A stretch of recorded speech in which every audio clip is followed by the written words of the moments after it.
রেসপিরেশনের যে ফান্ডামেন্টালটা ওইটা কিন্তু মাথায় রেখো যে ফুডকে ব্রেকডাউন করে এনার্জি বের করা, সেই এনার্জিটাকে এটিপির মধ্যে স্টোর করা। এবার এটা দুটো স্টেপে হবে। প্রথমে গ্লুকোজটা পাইরুভিক অ্যাসিডে কনভার্ট হবে, গ্লাইকোলাইসিস, যেটা সাইটোপ্লাজমে হবে। তারপরে এই পাইরুভিক অ্যাসিডটা মাইটোকন্ড্রিয়াতে ব্রেকডাউন হবে, অক্সিজেন দিয়ে এনার্জি রিলিজ হবে, ওটা এটিপির মধ্যে স্টোর হবে। আর by product carbon dioxide water তৈরি হবে, ওটা বাইরে বের করে দেবে। মাইটোকন্ড্রিয়ার ভিতরে যেটা হচ্ছে ওটাকে বলে ক্রেবস সাইকেল। আর এখানে এনার্জিটা রিলিজ কিভাবে হয়? এই যে কার্বন কার্বন বন্ড গুলো যখন ভাঙে গ্লুকোজ পাইরুভিক অ্যাসিডের, তখনই এনার্জি রিলিজ হয়। আর ওই এনার্জিটাকে ওরা এটিপির মধ্যে স্টোর করে। কিন্তু প্রোক্যারিওটস, ওদের তো আবার মাইটোকন্ড্রিয়া থাকে না। ওরা অক্সিজেন ছাড়াই, এই যে ওরা অক্সিজেন ছাড়াই প্রথমে তো গ্লুকোজকে পাইরুভিক অ্যাসিড করবেই, মানে গ্লাইকোলাইসিস, তারপরে পাইরুভিক অ্যাসিডটাকে অক্সিজেন ছাড়াই ব্রেকডাউন করবে। তাতে করে খুব কম এনার্জি রিলিজ হবে, তাতে করে দুটো এটিপি তৈরি হবে। আর এদের বাই প্রোডাক্ট হচ্ছে অ্যালকোহল আর কার্বন ডাই অক্সাইড, এটা দিয়ে ফার্মেন্টেশন হবে। অ্যালকোহলটা আমি এর আগের দিন বলেছিলাম তো, যে দেখো এখানে গ্লুকোজের মধ্যে কটা কার্বন, গ্লুকোজের মধ্যে কার্বন আর হাইড্রোজেন আছে, কিন্তু এই কার্বন আর হাইড্রোজেন টোটালি সেপারেট হচ্ছে না, তাই কি না? এই যে দেখো এর আগের দিন আমি কি বলেছিলাম, এই যে আহ এখানে গ্লুকোজের মধ্যে যে কার্বন আর হাইড্রোজেন আছে, আর যখন একদম লাস্টে কার্বন ডাই অক্সাইড আর ওয়াটার যখন তৈরি হচ্ছে, তাতে করে দেখো এই যে কার্বন আর হাইড্রোজেন কিন্তু আলাদা আলাদা হয়ে গেল। তার মানে কি, গ্লুকোজটা টোটাল ব্রেকডাউন হলো। সেই জন্য 38টা এটিপি তৈরি হয়। কিন্তু যারা অ্যানারোবিক রেসপিরেশন করে, তাদের মধ্যে আমি কি বলেছিলাম, যেহেতু এরা অক্সিজেনের অ্যাবসেন্সে করছে, তাই কার্বন আর হাইড্রোজেন সেপারেট হচ্ছে না। দেখো এখানে এখনো অ্যালকোহল তৈরি হয়েছে, অ্যালকোহলের মধ্যে কার্বন আর হাইড্রোজেন এখনো আছে। তার মানে কার্বন আর হাইড্রোজেন টোটালি সেপারেট হচ্ছে না, তার মানে কি, গ্লুকোজটা কমপ্লিটলি ব্রেক হলো না, সেই জন্য গোটায় এনার্জিটা রিলিজ হলো না। তাই এরা মাত্র দুটা এটিপি তৈরি করে, যেহেতু কম এনার্জি তৈরি রিলিজ হচ্ছে। আর কখনো কখনো, হ্যাঁ, পার্শিয়াল ব্রেকডাউন। আর কখনো কখনো আমাদের মাসল সেলের মধ্যে ভিগোরাস এক্সারসাইজ করার সময়ও অ্যানারোবিক রেসপিরেশন হয়, due to lack of oxygen. তখন আবার ল্যাকটিক অ্যাসিড তৈরি হয়, ল্যাকটিক অ্যাসিডের মধ্যেও দেখো কার্বন আর হাইড্রোজেন আছে। তার মানে কি, গ্লুকোজটা কমপ্লিটলি ব্রেক হলো না। সেই জন্য আমাদের মাসলও যখন অ্যানারোবিক রেসপিরেশন করে, তখনও মাত্র দুটা এটিপি তৈরি হয়, যেহেতু কম এনার্জি রিলিজ হচ্ছে। ভিডিওগুলো দেখো। তো এবার আজকে আমরা শুরু করব হচ্ছে রেসপিরেশন ইন প্ল্যান্টস। যে লিভিং অর্গানিজম, এর সব থেকে বড় ক্রাইটেরিয়া হচ্ছে রেসপিরেশন করা। মুভমেন্টও তোমার লিভিং অর্গানিজমের মেন ক্রাইটেরিয়া না, কারণ সব লিভিং অর্গানিজম মুভ করতে পারে না। কিন্তু রেসপিরেশন করতেই হবে, বেঁচে থাকতে হবে। প্ল্যান্ট মুভ করে না, প্ল্যান্ট শুধু গ্রো করে। তাই বলে কি প্ল্যান্ট রেসপিরেশন করবে না? প্ল্যান্ট কি লিভিং না? করবে, কারণ ওর কি এনার্জি লাগবে না? রেসপিরেশন মানেই তো এনার্জি তৈরি করা। তাই এনার্জি তো লাগবেই ওর গ্রোথ, রিপেয়ার, এগুলোর জন্য, বডি ফাংশনিং এর জন্য। তো এবার প্ল্যান্টের রেসপিরেশনটা কিরকম? প্ল্যান্ট আমাদের যেরকম রেসপিরেশনের জন্য যে অক্সিজেন দরকার, সেই অক্সিজেনটা আমরা কি দিয়ে নিই? লাংস দিয়ে নিই, তাই কি না? আমাদের একটা স্পেসিফিক অর্গান আছে। তারপরে মনে করো আর্থওয়ার্ম, আর্থওয়ার্ম ব্রিদিং করে স্কিন দিয়ে। তারপরে হচ্ছে তোমার ককরোচ, ইনসেক্ট, ওদের ট্র্যাকিয়া থাকে, সাইডের দিকে ফুটা থাকে বডির সাইডের দিকে, ওটা দিয়ে ব্রিদিং করে। তো প্রত্যেকটা অ্যানিমালের রেসপিরেশনের জন্য অক্সিজেনের যে ব্রিদিংটা, ওর জন্য পার্টিকুলার অর্গান আছে। প্ল্যান্টের কি আছে? প্ল্যান্টের ওরকম কিন্তু ব্যাপার না, প্ল্যান্ট সব পার্ট দিয়ে রেসপিরেশন করে। না, স্টোমাটা দিয়ে শুধু লিফে, স্টেমে আলাদা জিনিস থাকে, রুটে আলাদা জিনিস থাকে। তো এখানে একটা বড় কথাটা হচ্ছে যে how respiration in plant differ from animal. এই যে respiration in plants differ from that in animals.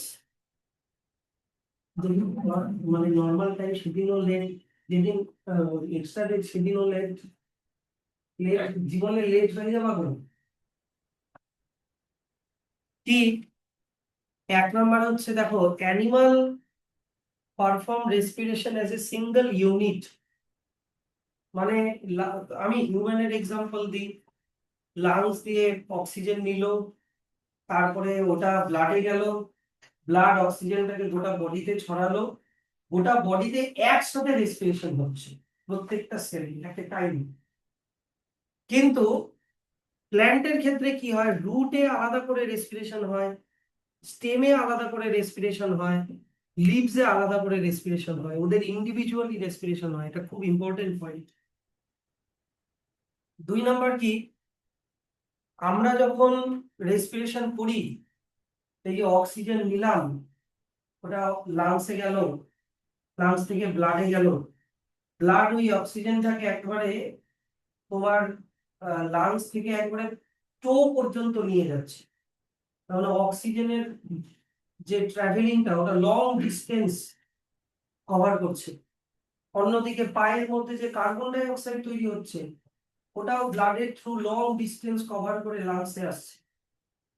তো এই দেখো এখানে লেখা আছে যে রেসপিরেটরি গ্যাসেস মানে অক্সিজেন, কার্বন ডাই অক্সাইড, এগুলা অ্যানিমালের ক্ষেত্রে over long distance inside an animal during respiration. কিন্তু প্ল্যান্টের ক্ষেত্রে কি, প্ল্যান্টের ক্ষেত্রে এই ট্রান্সপোর্টটা খুবই লিটল হয়, little transport of respiratory gas from one part of plant to other. মনে করো প্ল্যান্ট যদি রুট দিয়ে অক্সিজেন নেয়, ওটা স্টেমে অত যায় না। স্টেম দিয়ে যে অক্সিজেন নেয় ওটা লিভসে অত যায় না। লিভস দিয়ে যে অক্সিজেন নেয় ওটা স্টেমে বা রুটে অত যায় না।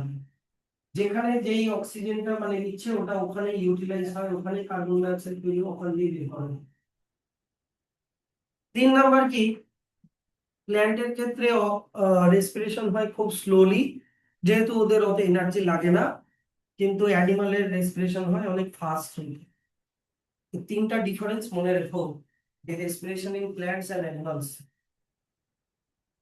আচ্ছা, এবার 2 নম্বরে চলে আসো যে প্ল্যান্ট কোন প্রসেসে অক্সিজেনকে নেয় বা কার্বন ডাই অক্সাইডকে বের করে। মেনলি ডিফিউশন প্রসেসে অক্সিজেনকে নেয়। আমরা তো ব্রিদিং ইন ব্রিদিং আউট করি, প্ল্যান্ট রেসপিরেশন করে হচ্ছে মানে ডিফিউশন প্রসেসে অক্সিজেন নেয়। ডিফিউশন প্রসেসেই ওরা রুটের মধ্যে অক্সিজেন ঢুকায়, স্টেমের মধ্যে, স্টেমের সেলের মধ্যে অক্সিজেন ঢুকায়, লিভস এর সেলের মধ্যে অক্সিজেন ঢুকায়। এটা চলে আসো।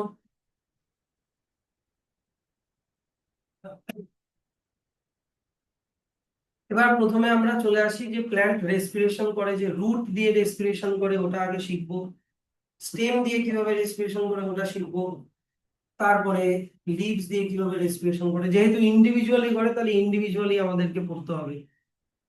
প্রথমে চলে আসা হচ্ছে রুটস। মনে করো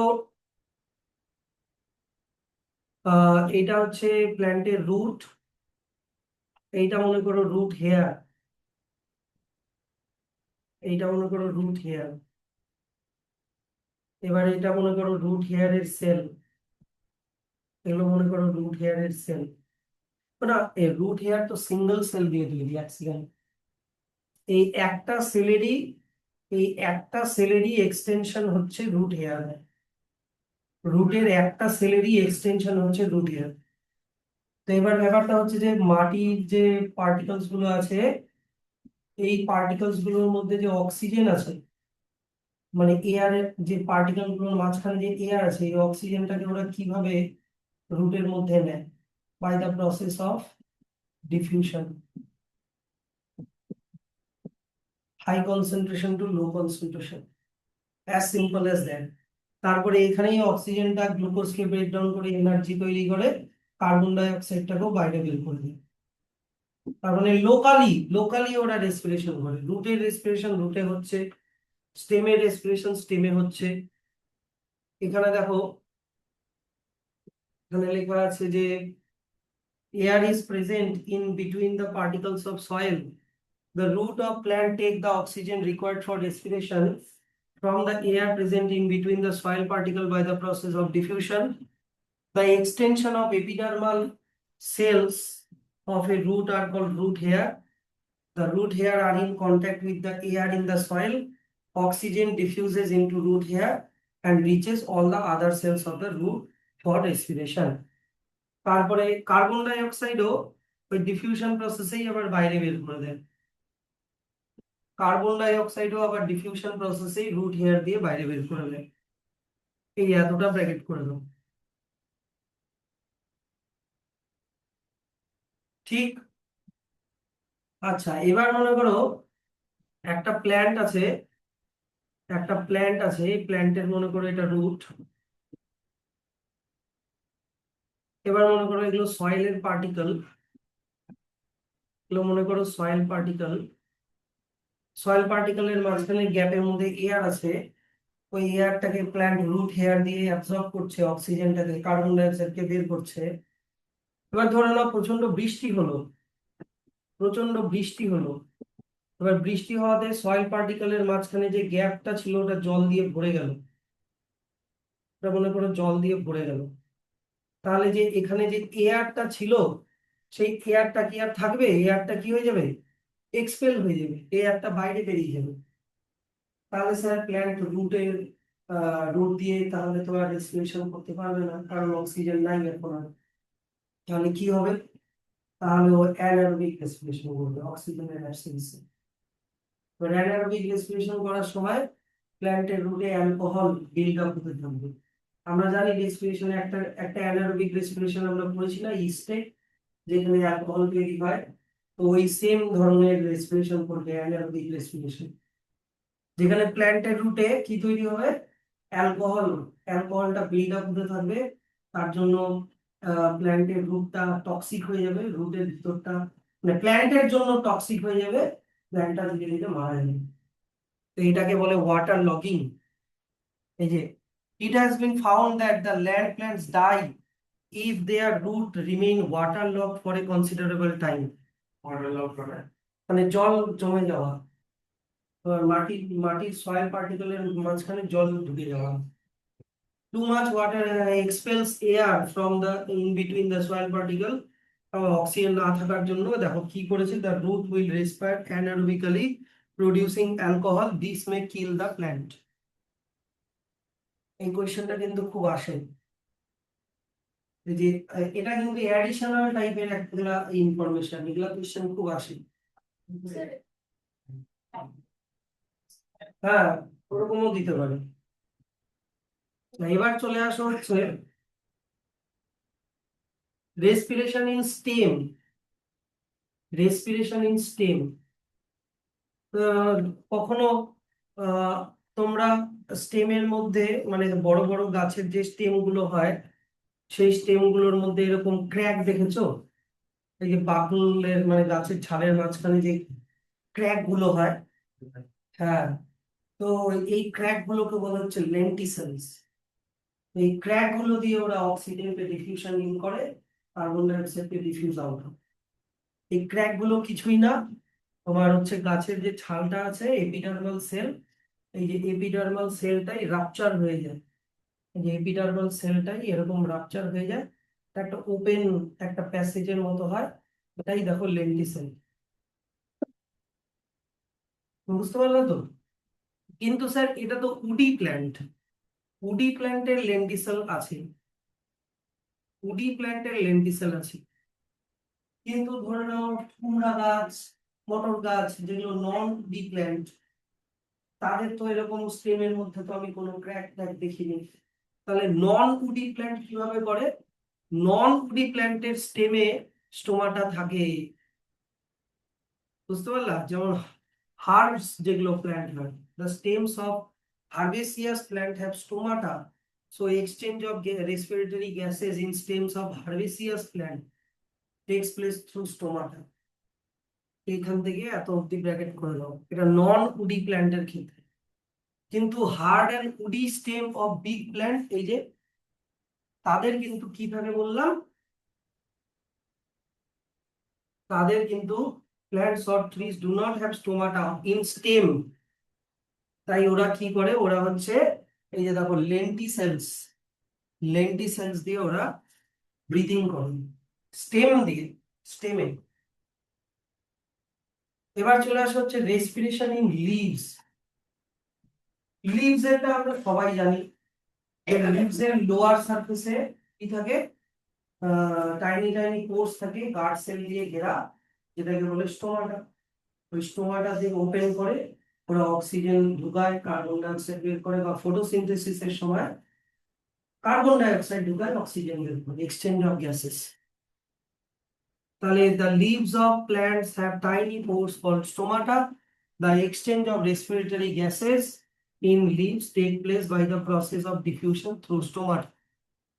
এত অবধি একটা ব্র্যাকেট করে দাও। আচ্ছা স্যার, এবার চলে আসি একটা জিনিসে, সেটা হচ্ছে মনে করো এটা হচ্ছে একটা লিফ, এটা লিফের লোয়ার সারফেস, এইটা মনে করো গার্ড সেল দিয়ে ঘেরা একটা স্টোমাটা।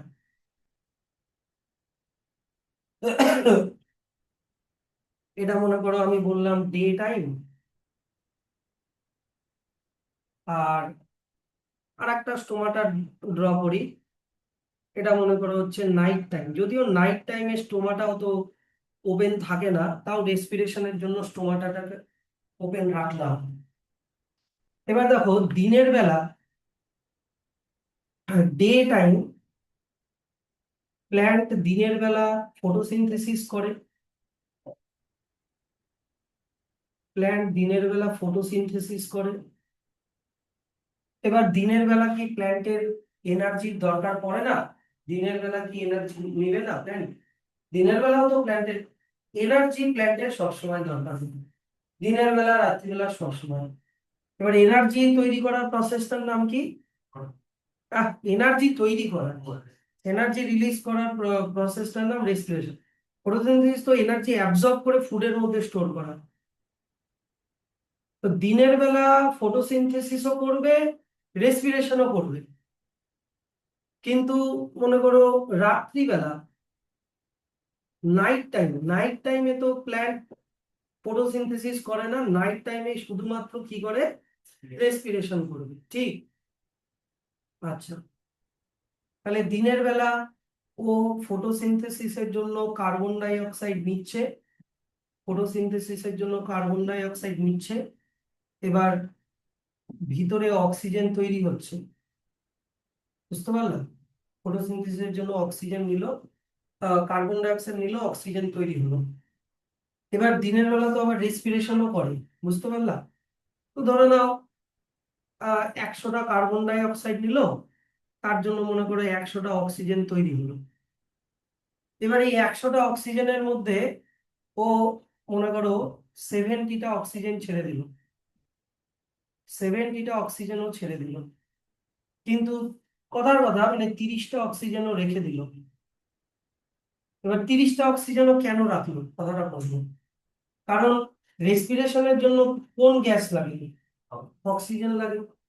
তাই ওরা বাইরের থেকে অক্সিজেন অত নেয় না, কারণ ওর বডির ভিতরেই তো ফটোসিনথেসিসের সময় অক্সিজেন তৈরি হচ্ছে, কথাটা বুঝতে পারছো তো? এই মনে করো 30% অক্সিজেন ও রেসপিরেশনে কাজে লাগানো, রেসপিরেশনে কাজে লাগানো। এবার এই 30টা অক্সিজেন রেসপিরেশনে কাজে লাগানোর জন্য মনে করো 30টা কার্বন ডাই অক্সাইড তৈরি হলো। এই 30টা কার্বন ডাই অক্সাইড ও আবার বাইরে বের করে দিচ্ছে, 30টা কার্বন ডাই অক্সাইড বাইরে বের করে দিচ্ছে। তাহলে কথাটা বোঝো, কার্বন ডাই অক্সাইড নিল 100টা, ঠিক, ছাড়লো 30টা, ছাড়লো 30টা। তার মানে কতটা কার্বন ডাই অক্সাইড ও মানে ইউটিলাইজ করলো? 70টা কার্বন ডাই অক্সাইড তো কথার কথা ও রেখেই দিল। আবার দেখো ব্যাপারটা হচ্ছে 30টা কার্বন ডাই অক্সাইড নাও ছাড়তে পারে।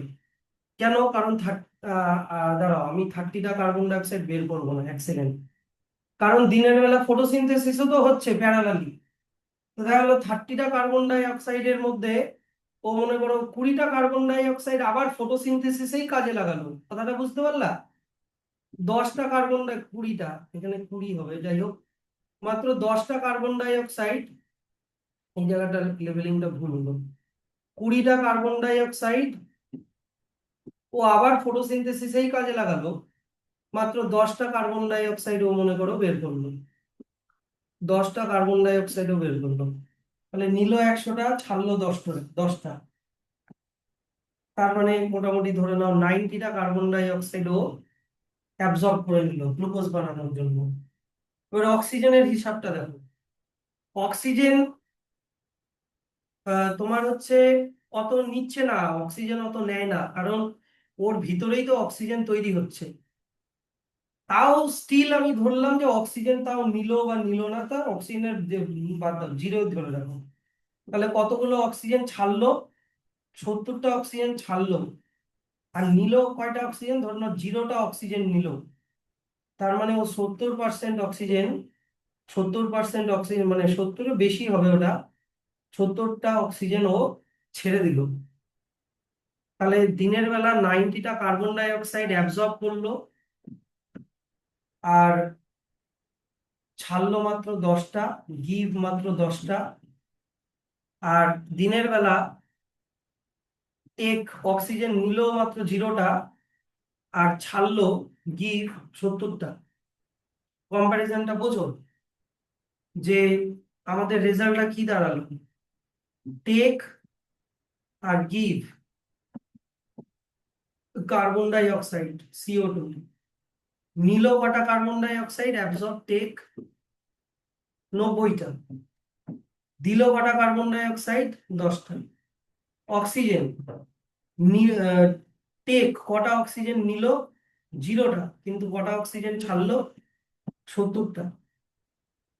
কথাটা বুঝলা? তাই দিনের বেলা ওরা কার্বন ডাই অক্সাইড অত ছাড়ে না, কার্বন ডাই অক্সাইড ছাড়ে না, অক্সিজেনটা ছাড়ে। যদিও কার্বন ডাই অক্সাইডও তৈরি হচ্ছে, অক্সিজেনও তৈরি হচ্ছে। মোটের মোটের কথা হচ্ছে দিনের বেলা এই অঙ্কের হিসাবটা যদি নাও বুঝো, দিনের বেলা ওরা কার্বন ডাই অক্সাইড নেয়, অক্সিজেনও নেয় রেসপিরেশনের জন্য। ফটোসিনথেসিসের জন্য কার্বন ডাই অক্সাইড নেয়, রেসপিরেশনের জন্য অক্সিজেনও নেয়। কিন্তু আমি জিরো, অক্সিজেনটা আমি জিরো ধরলাম, কিন্তু একটু হলেও ধরে নাও অক্সিজেন নেই, তোরা একটা দুটো অক্সিজেন নিল। এবার ফটোসিনথেসিসের সময় এটা কি? আমি টেক আর গিভ। ফটোসিনথেসিসের সময় কি গিভ করে? অক্সিজেন। আর রেসপিরেশনের সময় কি দেয়? Carbon die oxide. বুঝতে পারলো তো? এবার ব্যাপারটা হচ্ছে যে যতগুলো কার্বন ডাই অক্সাইড নিল ততগুলো কার্বন ডাই অক্সাইড ছাড়ে না, কিন্তু যতগুলো না অক্সিজেন নেয় তার থেকে বেশি অক্সিজেন ছাড়ে দিনের বেলা, যেহেতু ফটোসিনথেসিস হচ্ছে। কিন্তু রাত্রিবেলা, রাত্রিবেলা তো শুধু রেসপিরেশন হচ্ছে। তাহলে রাত্রিবেলার যদি আমি টেক আর গিভটা যদি করি, কার্বন ডাই অক্সাইড আর অক্সিজেন, রাত্রিবেলা কি ও একটাও কার্বন ডাই অক্সাইড নিবে? না, কারণ রাত্রিবেলা তো ফটোসিনথেসিস হয় না। কিন্তু রাত্রিবেলা তোমার হচ্ছে কার্বন ডাই অক্সাইড কিন্তু ছাড়বে। কিন্তু রাত্রিবেলা কি অক্সিজেন নিবে? ইয়েস, কারণ রেসপিরেশনের জন্য অক্সিজেন লাগে। আর কার্বন ডাই অক্সাইড, অক্সিজেন কি একটাও ছাড়বে? ফটোসিনথেসিস কি হচ্ছে? হচ্ছে না। তাহলে রাত্রিবেলার হিসাবটা কি? কার্বন ডাই অক্সাইড ছাড়বে বেশি, আর অক্সিজেন মানে নিবে বেশি। কোনো কার্বন ডাই অক্সাইড তোমার নেওয়াটা হবে না, কারণ রাত্রিবেলা তো ফটোসিনথেসিস করে না। এগুলা অঙ্কের হিসাবটা, এগুলা আমি এক্সাম্পল দিয়ে বুঝালাম। এটা যদি নাও বোঝো, মোটের কথা হচ্ছে এই যে দেখো বইতে লেখা আছে। হ্যাঁ, না, ওদের রেসপিরেশনের রেটটা অ্যানিমালের থেকে স্লো। অত কার্বন ডাইঅক্সাইড ছাড়ে দেখি, কিন্তু অতটাও না। যে দেখো রেসপিরেশন, এখান থেকে না, হ্যাঁ, respiration in leaves occur during the day time as well as night, আর photosynthesis occur only during the day time. সেই জন্য নেট গ্যাসিয়াস এক্সচেঞ্জ দিনের বেলা রাত্রিবেলা মিলিয়ে হিসাব করবা যে দেখো during the day when photosynthesis occur oxygen is produced, ফটোসিনথেসিসের সময় অক্সিজেন তৈরি হচ্ছে। এবার এই অক্সিজেনের কিছুটা রেসপিরেশনের কাজে লাগাচ্ছে, আর বাদ বাকি অক্সিজেন বাইরে ছেড়ে দিচ্ছে। আবার দিনের বেলা carbon die oxide, day time carbon die oxide তৈরি হচ্ছে রেসপিরেশনের জন্য। এই যে দেখো রেসপিরেশনে প্রডিউসড, কিন্তু সেই কার্বন ডাই অক্সাইডটাকে ওরা অতটা ছাড়ে না, used up in photosynthesis by leaves. সেই জন্য দিনের বেলা নেট গ্যাসিয়াস এক্সচেঞ্জ যদি হিসাব করো, নেট গ্যাসিয়াস প্লাস মাইনাস করে দেখবা যে অক্সিজেন বেশি ছাড়ছে ডিফিউজ আউট, আর কার্বন ডাই অক্সাইড বেশি নিচ্ছে ডিফিউজ ইন। মোট কথা এটা মনে রাখো যে দিনের বেলা মোট কার্বন ডাই অক্সাইড বেশি নেয় আর নেট অক্সিজেন বেশি ছাড়ে। দুটাই দেওয়া নেওয়া করে, কিন্তু মোটের হিসাবে তুমি যদি দেখো কার্বন ডাই অক্সাইড বেশি নেয় প্লাস মাইনাস করে, রেসপিরেশন ফটোসিনথেসিস সব প্লাস মাইনাস করে, কার্বন ডাই অক্সাইড বেশি নেয় অক্সিজেন বেশি ছাড়ে মোটের হিসাবে। এটা তো বুঝতে পারো, এটা তো মনে রাখতে পারবা। কিন্তু রাত্রিবেলা, রাত্রিবেলা তো ওরা অক্সিজেন তৈরি করে না, অক্সিজেন ওরা লাগে ওদের ওটা রেসপিরেশনের জন্য।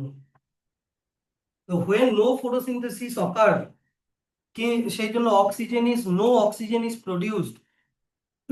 উল্টা oxygen from air diffuses into leaves to carry out respiration, তার জন্য carbon dioxide is produced. সেই জন্য রাত্রিবেলার নেট হিসাবটা যদি করো দেখবা অক্সিজেন বেশি নেয়, কার্বন ডাই অক্সাইড বেশি ছাড়ে। বুঝতে পারলাম কথাটা? অন্তত এটা মনে রেখো, এগুলো অঙ্কের হিসাব হিসাব বাদ দাও, ওটা তো আমি এক্সাম্পল দিয়ে বলবো। তো হয়ে গেল রেসপিরেশন ইন প্ল্যান্টস। এবার চলে আসো রেসপিরেশন ইন অ্যানিমালস। এবার দেখো অ্যানিমাল, ছোট অ্যানিমালও হয় অ্যামিবা, তার থেকে আরেকটু বড় অ্যানিমাল হয় আর্থওয়ার্ম, তার থেকে আরেকটু বড় অ্যানিমাল ধরে নাও ইনসেক্ট বা যদিও ইনসেক্ট, হ্যাঁ ককরোচ টকরোচ। আর হায়ার অর্গানিজমও হয়, যেরকম মনে করো এলিফ্যান্ট, হিউম্যান, ম্যামালস যেগুলো সবার। তারপরে হচ্ছে মনে করো ফিশ, যারা জলে থাকে, সবারই কি লাংস আছে? ইনসেক্টের কি লাংস আছে? ফিশের কি লাংস আছে? না। কিন্তু ওরা তো ব্রিদিং ইন ব্রিদিং আউট করছে, তাহলে কি দিয়ে করছে? তাহলে আমরা লোয়ার টু হায়ার যাব। প্রথমে লোয়ার অর্গানিজম অ্যামিবার কথা বলবো। এই যে একটা অ্যামিবা, কোথায় গেল? এই যে ধরে নাও একটা অ্যামিবা, অ্যামিবার লাংস থাংস কিছুই নাই, তাহলে অ্যামিবা কিচ্ছু না। সিম্পলি ওদের যে সেল মেমব্রেনটা আছে, এই সেল মেমব্রেন দিয়ে ওরা অক্সিজেন ডিফিউজ ইন করে, carbon die oxide diffuse out করে। অক্সিজেনটা কোথায় পায়? ওয়াটারের মধ্যে ডিজলভড অক্সিজেন। ব্যাস। অ্যামিবার কাজ কি, হিউম্যানের কাজ কি? তাহলে বেঁচে থাকা, অ্যাজ এ লিভিং অর্গানিজম, প্রত্যেকটা অর্গানিজমেরই কাজ হচ্ছে বেঁচে থাকা। একমাত্র এই পৃথিবীতে যদি কারোর ট্রু সিগনিফিকেন্স থাকে সেটা হচ্ছে প্ল্যান্টস। তুমি যদি মানে, হ্যাঁ অ্যানিমালেরও সিগনিফিকেন্স আছে, কারণ আমরা কার্বন ডাই অক্সাইড দিচ্ছি প্ল্যান্টকে, প্ল্যান্ট ওটা নিয়ে ফটোসিনথেসিস করছে, ফটোসিনথেসিস করে প্ল্যান্ট অক্সিজেন দিচ্ছে। সবাই সবার উপরে তোমার ডিপেন্ডেন্ট। যদি সব অ্যানিমাল মারা যায় তাহলে সব প্ল্যান্ট মারা যাবে। তাহলে দেখো অ্যামিবার কি থাকে? অ্যামিবার থাকে হচ্ছে সেল মেমব্রেন, শুধুমাত্র সেল মেমব্রেন। আর প্রসেসটা কি? Simple diffusion. 2 number earthworm. আর্থওয়ার্মের কি থাকে? আর্থওয়ার্মের হচ্ছে তোমার স্কিন, ময়েস্ট স্কিন। স্কিন দিয়ে ওরা অক্সিজেন ইন করে, কার্বন ডাই অক্সাইড আউট করে। তারপরে aquatic animal, fish, prawn, muscle মানে ঝিনুক, এদের কি থাকে, ফিশের কি থাকে বলো? কি? গিলস। গিলস। আচ্ছা, insect, grasshopper, cockroach, house fly, mosquito, এদের কি থাকে? এদের থাকে হচ্ছে তোমার বডির সাইডের দিকে দেখো এরকম ছোট ছোট ফুটো থাকে, এই যে দেখতে পাচ্ছ, এই ফুটোগুলোকে বলা হয় হচ্ছে আহ না, এই ফুটোগুলোকে বলা হচ্ছে স্পাইরাকল। ফুটোগুলোকে বলে স্পাইরাকল। দাঁড়াও, এখনো শেষ হয়নি। ধরে নাও এটা হচ্ছে এই স্পাইরাকল, এই ফুটোটা, বুঝলা? এটা আবার ওদের বডির ভিতরে একটা টিউবের নেটওয়ার্কের সাথে কানেক্টেড। এই যে এই টিউবের নেটওয়ার্কটা ওদের গোটা বডির মধ্যে ছড়িয়ে আছে। তাহলে ওরা ওই স্পাইরাকল দিয়ে অক্সিজেনকে ঢুকাবে, ওই অক্সিজেনটা চলে যাবে নেটওয়ার্কের মধ্যে, ওই নেটওয়ার্ক দিয়ে গোটা বডিতে অক্সিজেনটা ছড়াবে। এই টিউবের নেটওয়ার্কটাকে বলে ট্রাকিয়া। আবার গোটা বডিতে যা কার্বন ডাই অক্সাইড তৈরি হচ্ছে ওটা ওই টিউব দিয়ে এসে স্পাইরাকল দিয়ে আবার বেরিয়ে যাবে। বুঝতে পারলে কথাটা? তাহলে ওদের কিন্তু শুধু স্পাইরাকল বা শুধু ট্রাকিয়া বলবা না, স্পাইরাকল অ্যান্ড ট্রাকিয়া দুটা বলবো। আচ্ছা, তারপরে চলে আসো হচ্ছে বড় যেগুলো animal, land animal like man, bird, Lizaad, dog, এদের আমাদের কি লাংস। তার রেসপিরেটরি অর্গান কি সেগুলো কিন্তু একটু মাথায় রেখো। আচ্ছা, এবার স্যার যেটাই হোক না কেন, সেল মেমব্রেন হোক, গিল হোক, ট্রাকিয়ার স্পাইরাকল হোক, লাংস হোক, সবগুলো রেসপিরেটরি অর্গানের কিছু কমন ফিচার আছে। কমন ফিচার কি? এক নাম্বার, এদের লার্জ সারফেস এরিয়া হয় যাতে বেশি করে অক্সিজেন নিতে পারে, টু গেট এনাফ অক্সিজেন। মনে রেখো, এরিয়াটা অনেক বেশি হয়। দুই নাম্বার, এদের ওয়ালটা খুবই থিন হয়, যা ঠিক হলে তো অক্সিজেন ঢুকতে পারবে না বা কার্বন ডাই অক্সাইড বেরোতে পারবে না। তো for easy diffusion and exchange of respiratory gas. আর তিন নাম্বার কি, যেগুলো হায়ার অর্গানিজম যেমন হিউম্যান টিউম্যান, আমাদের বা ফিশ, যাই হোক না কেন, যার রেসপিরেটরি অর্গান স্কিন বা যার গিল বা যার লাংস, এদের রেসপিরেটরি অর্গানের মধ্যে রিচ ব্লাড সাপ্লাই থাকে। লাংসের ভিতরে পর্যন্ত ব্লাড সাপ্লাই থাকে। কেন? কারণ লাংস দিয়ে অক্সিজেন নিলাম, ওই অক্সিজেনটা আবার ব্লাডে যায়, তারপরে ওই ব্লাডটাকে হার্ট পাম্প করে গোটা বডিতে ছড়ায়। তো এইগুলো হচ্ছে কমন ফিচার, এগুলো কিন্তু মনে রেখো। আচ্ছা, এবার চলে আসি যে স্যার অ্যাকোয়াটিক অ্যানিমাল আর টেরিস্ট্রিয়াল অ্যানিমাল। ধরো না, মাছ অ্যাকোয়াটিক অ্যানিমাল মনে করো ফিশ, আর টেরিস্ট্রিয়াল অ্যানিমাল মনে করো হিউম্যান। কাদের ব্রিদিং রেটটা বেশি হবে? Land, land animals. কাদের ব্রিদিং রেটটা বেশি হবে, কারা বেশি ফাস্ট ব্রিদিং করবে? Aquatic animal. Aquatic animal fast breathing করবে। এবার কেন, জিনিসটা বোঝো। আচ্ছা, তো তোমাদেরকে ইয়েটা দেখিয়ে দিই। এই যে ককরোচের স্পাইরাকলটা দেখে নাও, স্পাইরাকল অ্যান্ড ট্রাকিয়া। এই যে ফুটোগুলো হচ্ছে স্পাইরাকল, এই যে ফুটোগুলো হচ্ছে স্পাইরাকল, আর এই যে ভেতরে যে টিউবের নেটওয়ার্ক, টিউবের নেটওয়ার্ক, এগুলো হচ্ছে ট্রাকিয়া। এই যে এগুলো হচ্ছে ট্রাকিয়া, এগুলো দিয়ে অক্সিজেন নিবে। আর কোনো ছবি টবি আছে কিনা দেখি, আর নেই। এনিওয়ে, তো যেটা বলছিলাম যে অ্যাকোয়াটিক অ্যানিমাল বেশি ফাস্ট ব্রিদিং করবে আর টেরিস্ট্রিয়াল অ্যানিমাল কম ফাস্ট ব্রিদিং করবে। তার কারণ কি? মনে করো এটা হচ্ছে একটা পন্ড, এই পন্ডে মনে করো একটা ফিশ আছে, আর এইটা মনে করো ল্যান্ড, ল্যান্ডে মনে করো একটা হিউম্যান আছে। এইবার ধরে নাও এই ফিশটারও 100টা অক্সিজেন লাগবে, এই হিউম্যানটারও মনে করো 100টা অক্সিজেন লাগবে। বুঝছো তো? এবার ফিশ অক্সিজেনটা কোথা থেকে নিবে? ও তো এয়ার থেকে নেয় না, ও কি ওয়াটারের মধ্যে যে ডিজলভড ডিজলভড অক্সিজেন আছে সেই অক্সিজেনটা ওরা নিবে। কিন্তু এই হিউম্যানটা কোথা থেকে অক্সিজেন নিবে? অ্যাটমসফিয়ার, হ্যাঁ, এয়ারের যে অক্সিজেনটা আছে অ্যাটমসফিয়ারিক অক্সিজেন, ওটা নিয়ে। এবার হিসাবটা বুঝবো। অ্যাটমসফিয়ারে অক্সিজেন আছে, আমি কথার কথা বলে দিলাম 500টা। 500টার থেকে মাত্র 100টা নিবে।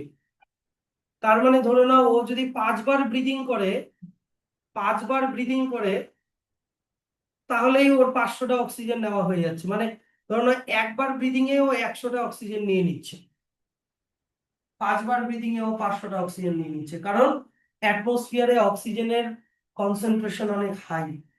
কিন্তু ওয়াটারের মধ্যে ডিজলভ অক্সিজেন অত থাকে না। ওয়াটারের মধ্যে ডিজলভ অক্সিজেন ধরে নাও 50টা আছে। বুঝতে পারলা? তাহলে আমি হিসাবটা বোঝো, 100টা অক্সিজেন নিতে হলে ওকে কতবার ব্রিদিং করতে হচ্ছে? One time.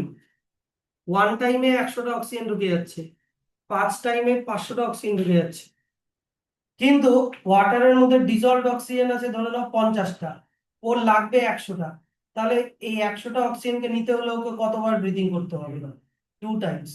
যেখানে একবার ব্রিদিং করে 100টা অক্সিজেন নিয়ে নিচ্ছে, সেখানে একে দুবার ব্রিদিং করে 100টা অক্সিজেন ফুলফিল করতে হচ্ছে। তাহলে কারণটা কি বলো এবার দেখি বুদ্ধি করে। কেন এদের ব্রিদিং রেটটা ফাস্ট হবে 2বার, এটা 1বার? হ্যাঁ, কারণ অ্যাটমসফিয়ারে অক্সিজেনের কনসেন্ট্রেশন হাই, কিন্তু ওয়াটারের মধ্যে ডিজলভ অক্সিজেনের কনসেন্ট্রেশন লো। সেই জন্য দেখবা অ্যাকুয়ারিয়ামের মধ্যে মাছ দেখেছো, দেখবা মাছটা সবসময় মুখটাকে এরকম করতেই থাকে, করতেই থাকে। মানে ওদের ব্রিদিংটা খুব ফাস্ট হয়, কারণ ওদের অক্সিজেন রিকোয়ারমেন্টটা ফুলফিল করার জন্য অনেক তাড়াতাড়ি ওদেরকে ব্রিদিং করতে হয়। কিন্তু আমাদের কি, আমাদের তো অ্যাভেলেবেল অক্সিজেন, আমরা একবার ব্রিদিং করে অনেকগুলো অক্সিজেন একবারে নিয়ে নিতে পারছি। কথাটা বুঝলাম? তাহলে আসল অ্যান্সারটা হচ্ছে যে বিকজ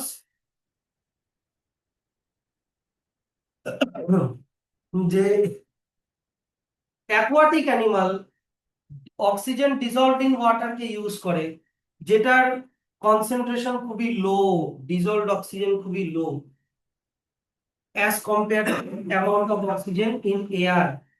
সেই জন্য the rate of breathing in aquatic animal is much faster than in terrestrial land animals. এটা এখান থেকে এত অব্দি ব্র্যাকেট করে দাও। এত বড় লেখার দরকার নেই, এটা আসবে 1 মার্কসে। তোমাকে ছোট্ট করে মেন লাইন যেটা সেটা লিখতে হবে। তাহলে এবার চলে আসি যে রেসপিরেশন ইন অ্যামিবা। অলরেডি এটা রিডিং করবা। অলরেডি আমি তোমাদেরকে বললাম অ্যামিবা কি দিয়ে রেসপিরেশন করবে। তোমার কি দিয়ে রেসপিরেশন করবে বলো? Cell membrane. প্রসেসটার নাম কি? Simple diffusion. এই দুটো লাইন আন্ডারলাইন করো। এই amoeba depends on simple diffusion for gas for breathing. আর ডিফিউশন এগুলো হয়। ডিফিউশন কি না, তো সিম্পল ডিফিউশন দুই রকমের ডিফিউশন হয়, ক্লাস 9-এ পড়িয়েছিলাম। একটা হচ্ছে তোমার ডিফিউশন নর্মাল ভাবে, আর একটা ডিফিউশন হয় through protein, facilitated diffusion, facilitated transport ছিল ক্লাস 9-এ। সেল মেমব্রেন ডিফিউশন নাকি? Simple diffusion, normal high concentration to low concentration, there diffusion ওটা হ্যাঁ, without the help of any protein. Simple diffusion মানে diffusion লিখলে হবে। আচ্ছা স্যার, অ্যামিবা ছাড়া আর কোনো এরকম লোয়ার অর্গানিজম আছে? এগুলো মনে রেখো, প্যারামিশিয়াম, প্ল্যানারিয়া, এরা প্রত্যেকেই কিন্তু সেল মেমব্রেন দিয়ে করে। প্রসেসটার প্রসেসটার হচ্ছে তোমার কি বলে, ডেসক্রিপশন বা ডিসক্রাইব দ্য প্রসেস যদি বলে, তাহলে এখান থেকে এতটা লিখবো।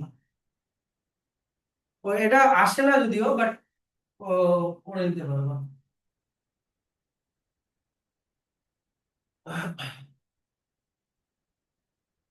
এই দাঁড়াও 1 সেকেন্ড। প্রসেসটা এতটা না, প্রসেসটা হচ্ছে তোমার এতটা লাগবে, এতটা। ওটা এটাকে কেটে দাও। আচ্ছা, এবার কথাটা হচ্ছে যে স্যার অ্যামিবা তো সিম্পল ডিফিউশন দিয়ে করলো বুঝলাম, কিন্তু যেগুলো লার্জ অ্যানিমাল আছে, লার্জ অ্যানিমাল, ধরে নাও আমি বলছি human, large animal like human, আমরা আমরাও তো আমাদের স্কিন দিয়ে ডিফিউশন প্রসেসেই আমরা অক্সিজেন বা কার্বন ডাই অক্সাইড ছাড়া করতে পারতাম আমাদের আলাদা করে। লাংসের কেন দরকার পড়লো? আমরাও তো স্কিন দিয়ে ডিফিউশন করতে পারতাম। প্রথমত তো স্কিন খুবই মোটা হয়, আর অ্যামিবার সেল মেমব্রেন খুবই থিন হয়, 1 নাম্বার। 2 নাম্বার কি, অ্যামিবার সাইজ, ভলিউম খুবই ছোট, একদম মাইক্রোস্কোপিক। ওর অক্সিজেন রিকোয়ারমেন্ট অত বেশি না, কিন্তু আমাদের ভলিউমটা অনেক বেশি। ভলিউমটা বেশি হওয়ার জন্য ডিফিউশন একটা হচ্ছে খুব স্লো প্রসেস। তো এত স্লো প্রসেসে আমাদের বডির অক্সিজেন রিকোয়ারমেন্ট আমরা ফুলফিল করতে পারবো না, সেই জন্য আমাদের একটা আলাদা অর্গানের দরকার পড়েছে। অর্গানটার নাম হচ্ছে লাংস।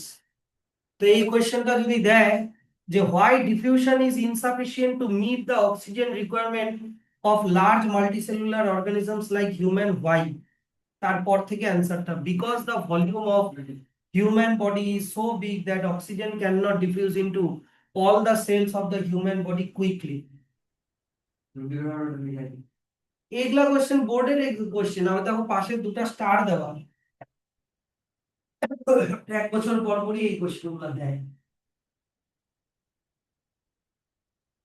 এইটুকুনি লিখলেই তোমার হয়ে যাবে, কারণ আমাদের ভলিউমটা এত বেশি, আর অক্সিজেন রিকোয়ারমেন্ট এত বেশি, আর ডিফিউশন এত স্লো প্রসেস যে আমরা ওটাকে ফুলফিল করতে পারবো না ডিফিউশন প্রসেস দিয়ে।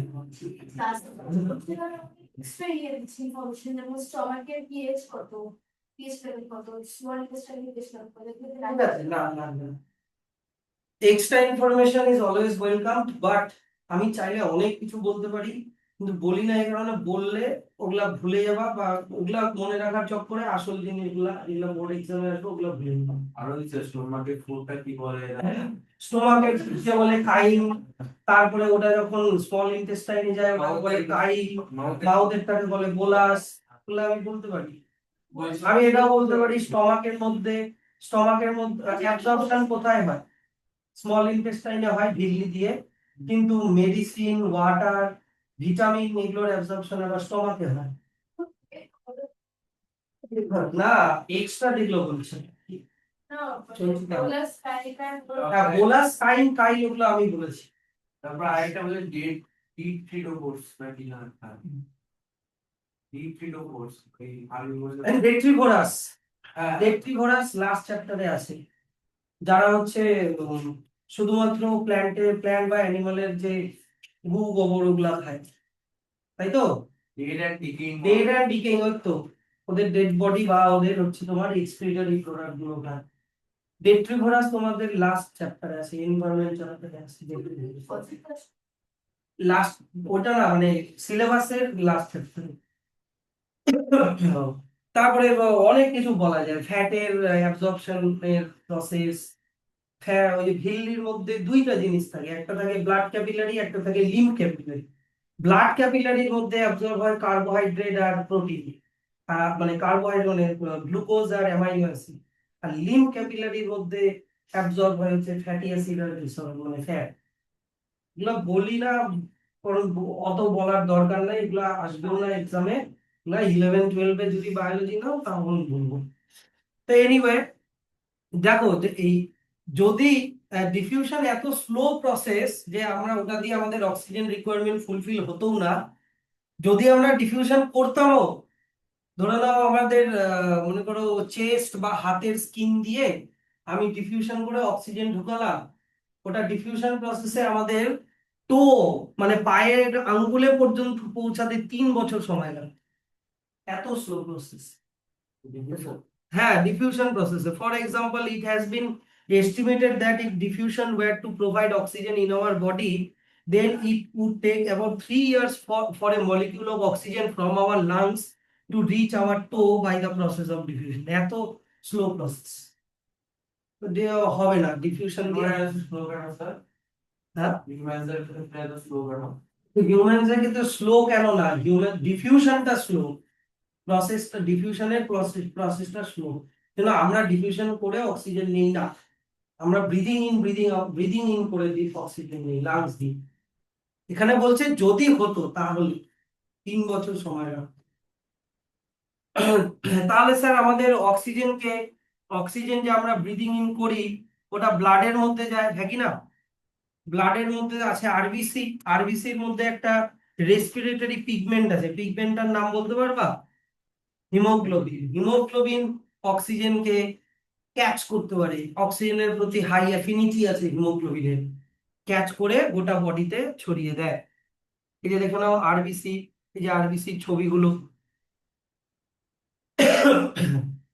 তো এবার চলে আসি হচ্ছে অ্যামিবা হয়ে গেল, এবার রেসপিরেশন ইন আর্থওয়ার্ম। আর্থওয়ার্মের কিচ্ছু না, আর্থওয়ার্মের থাকে হচ্ছে ময়েস্ট স্কিন, ভেজা স্কিন। ওদের বডির থেকে একটা ফ্লুইড বেরোয় মিউকাস, ওটা দিয়ে ওরা বডিটাকে সবসময় ভেজা রাখে। স্যার কেন ড্রাই স্কিন হলে কি হতো? ড্রাই স্কিন দিয়ে অক্সিজেনের অ্যাবজর্পশন অত ভালো হতো না, ময়েস্ট স্কিন দিয়ে অক্সিজেনের অ্যাবজর্পশন বেশি ভালো হয়। যে the earthworm absorb the oxygen needed for respiration through its moist skin. এই লাইনটা মনে রাখবো।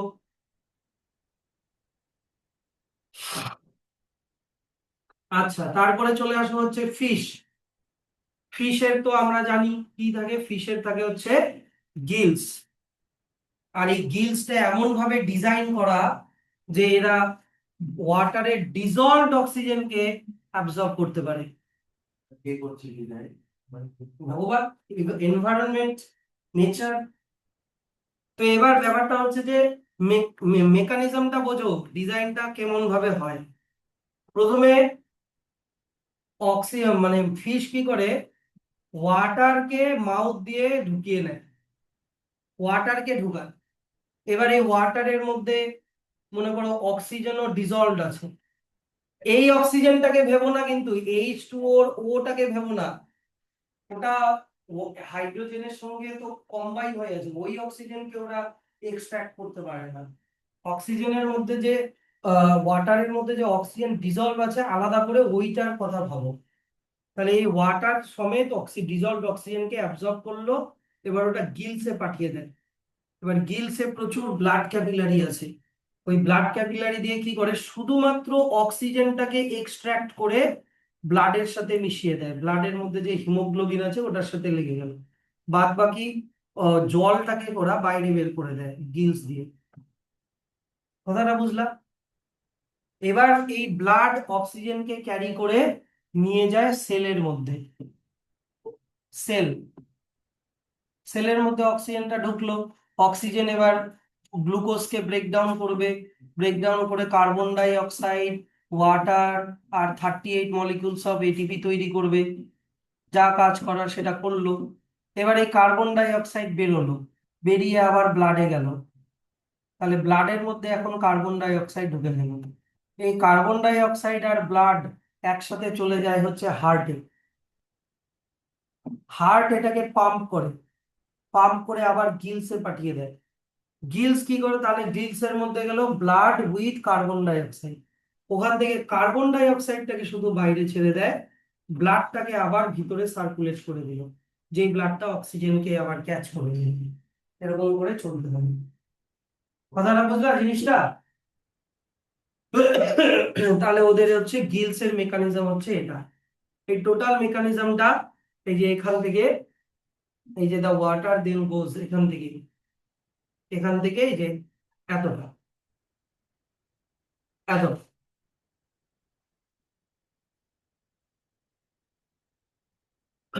এবার মনে করো যে একটা কোয়েশ্চেন দিল, হ্যাঁ একটা কোয়েশ্চেন দিল যে it is common observation that when a fish is taken out from water it dies soon, why? যে একটা ফিশকে জলের বাইরে বের করলেও মারা যায়, কেন? কে বলছে? অ্যাটমসফিয়ারে তো অ্যাভেলেবেল অক্সিজেন, জলের থেকে বেশি অক্সিজেন। হ্যাঁ, ওদের গিলসটা ডিজাইন করা ওয়াটারের ডিজলভড অক্সিজেনকে নেওয়ার জন্য, এয়ারের অক্সিজেনকে নেওয়ার জন্য না। তাই দেখো এখানে লেখা আছে this is because a fish does not have lungs to utilize the oxygen of air for breathing and respiration. The fish has gills which can extract only dissolved oxygen from water and provide it to fish. Gills can not take the oxygen. মোটামুটি এখান থেকে এত অব্দি bracket করে দাও। হুম। আর fish ছাড়া কিন্তু আগেও পড়ালাম, ফিশ ছাড়া প্রন, মাসল, প্রন মানে চিংড়ি, মাসল মানে হচ্ছে তোমার ঝিনুক, এদেরও কিন্তু গিলস থাকে। আচ্ছা, এবার চলে আসো respiration in human. Respiration in human থেকে আমরা যেটা পড়বো যে রেসপিরেশন ব্রিদিং, হ্যাঁ প্রথমে পড়বো যে রেসপিরেশন তো হচ্ছে সেলের ভিতরে হচ্ছে। এর আগের দিন আমি তোমাদেরকে রেসপিরেশন আর ব্রিদিং এর ডিফারেন্সটা লিখিয়েছিলাম, হ্যাঁ কি না, খাতার মধ্যে। রেসপিরেশন হয় সেলের মধ্যে, মাইটোকন্ড্রিয়া, আর ব্রিদিং হয় লাংস দিয়ে। রেসপিরেশন আর ব্রিদিং কিভাবে রিলেটেড, রেসপিরেশন আর ব্রিদিং কিভাবে রিলেটেড, এটা মনে করো সেল, সেলের মধ্যে রেসপিরেশন হচ্ছে, রেসপিরেশনের জন্য চাই অক্সিজেন। এবার আমরা অক্সিজেনটাকে নেই ব্রিদিং করে, বুঝলা কথাটা? ব্রিদিং হচ্ছে, ব্রিদিং এর জন্য লাগে লাংস, ব্রিদিং এর জন্য লাগে লাংস, রেসপিরেশনের জন্য লাগে সেলের মাইটোকন্ড্রিয়া, সেলের মাইটোকন্ড্রি। ব্রিদিং হচ্ছে একটা ফিজিওলজিক্যাল প্রসেস, ফিজিওলজিক্যাল প্রসেস, কিন্তু রেসপিরেশন হচ্ছে একটা বায়ো, কি বলো, বলছো না, এগুলো সব লিখেছি, বায়োকেমিক্যাল প্রসেস। ব্রিদিং এ শুধু গ্যাসিয়াস এক্সচেঞ্জ হয়, অক্সিজেন ঢুকে কার্বন ডাই অক্সাইড বের হয়, কিন্তু রেসপিরেশনে তোমার এনার্জি রিলিজ হয়। তো এইভাবে রেসপিরেশন আর ব্রিদিং কিন্তু correlated. So what is breathing, breathing মানে আবার বলে দিও না breakdown of food to produce energy, ওটা respiration.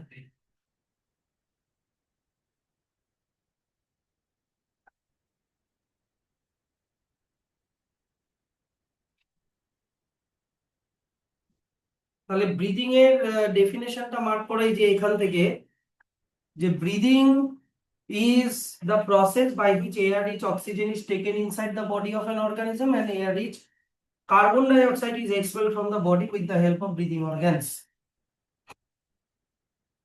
Breathing in, breathing in করাকে বলা হয় ইনহেলেশন, আর ব্রিদিং আউট কে বলা হয় এক্সহেলেশন। ব্রিদিং ইন করে অক্সিজেন রিচ এয়ার কে নিই, আর এক্সহেলেশন করে কার্বন ডাই অক্সাইড আর এক্সেস ওয়াটার ভেপার কে বের করে দিই।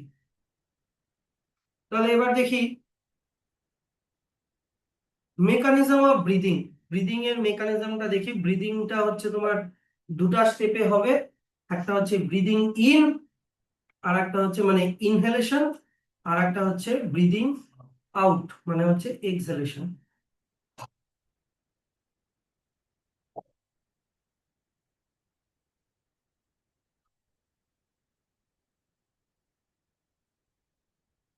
ব্রিদিং এর একটা, আমার একটা আলাদা নোট আমি বানিয়েছি,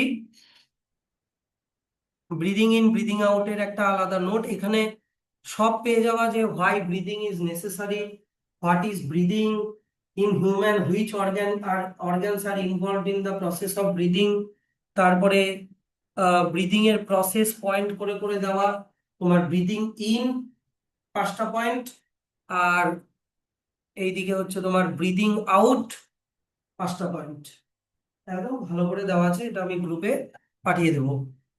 তো এবার জিনিসটা হচ্ছে এরকম ভাবে বোঝো, তোমাকে কয়েকটা জিনিস এখানে চিনতে হবে আগে, এখানে কয়েকটা জিনিস তোমাকে চিনতে হবে। প্রথম যেটা চিনতে হবে সেটা হচ্ছে, এটা হচ্ছে আমাদের রিব কেজ, পাঁজরের হাড্ডি, আমাদের যে বুকের যে খাঁচা, এই রিব কেজটা পিছন দিকে আমাদের ব্যাকবোন থেকে শুরু হয়, আর সামনে এরকম একটা মাছের শেপের মতো একটা হাড্ডি থাকে যেটাকে বলে স্টারনাম, এখানে গিয়ে শেষ হয়। ঠিক, টোটাল এরকম 12টা হাড্ডি থাকে এরকম। এগুলা এই সবগুলো আঁকানো নেই, মনে করো ওই দিক থেকে দুই সাইড দিয়ে এরকম করে রিবস গুলো, পাঁজরের হাড্ডি গুলো আসছে। তো প্রথমে রিবস, বুঝলাম, ব্যাকবোন থেকে শুরু, স্টার নামে শেষ। আর যে খাঁচাটা তৈরি হচ্ছে এই খাঁচাটাকে বলে রিব কেজ। কেজ মানে কি? খাঁচা। আর এই খাঁচার ভিতরে, এই খাঁচার ভিতরে যে ভলিউমটা, এই যে ভিতরে যে জায়গাটা, যার মধ্যে কি আছে বলতো, যার মধ্যে লাংসটা আছে আমাদের, এই যে দেখো লাংসটা আছে। তো এই জিনিসটা একটু মাথায় রাখতে হবে, এই ভিতরের ভলিউমটাকে বলা হয় পালমোনারি ভলিউম। মানে লাংসের ভিতরের ভলিউমটাকে পালমোনারি ভলিউম বলে। Pulmonary volume. তো এবার একটা একটা করে জিনিস আমি বলে দিই। যে প্রথমে আগে বোঝো আমাদের এটা আমি আলাদা করে ছবিটা আঁকিয়ে বুঝাই। একটা একটা করে অর্গান আগে জানতে হবে, চিনতে হবে, তারপরে এই নোটটা আমি বের করে দেখিয়ে দিচ্ছি।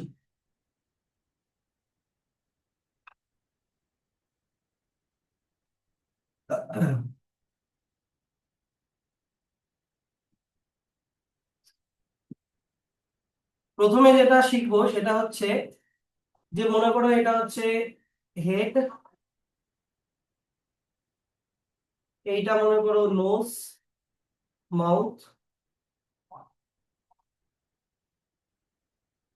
এবার আমাদের এখানে নাকের ফুটো থাকে, ওটাকে বলে নস্ট্রিল। নস্ট্রিলস। তারপরে এইখানে আমাদের মুখের ভিতরে যে ফাঁকা জায়গাটা, এটাকে বলে মাউথ ক্যাভিটি আর বাক্কাল ক্যাভিটি।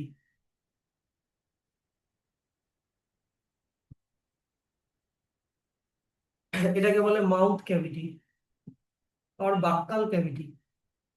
এবার নস্ট্রিলটা ভিতরে একটা পাইপের সাথে কানেক্টেড,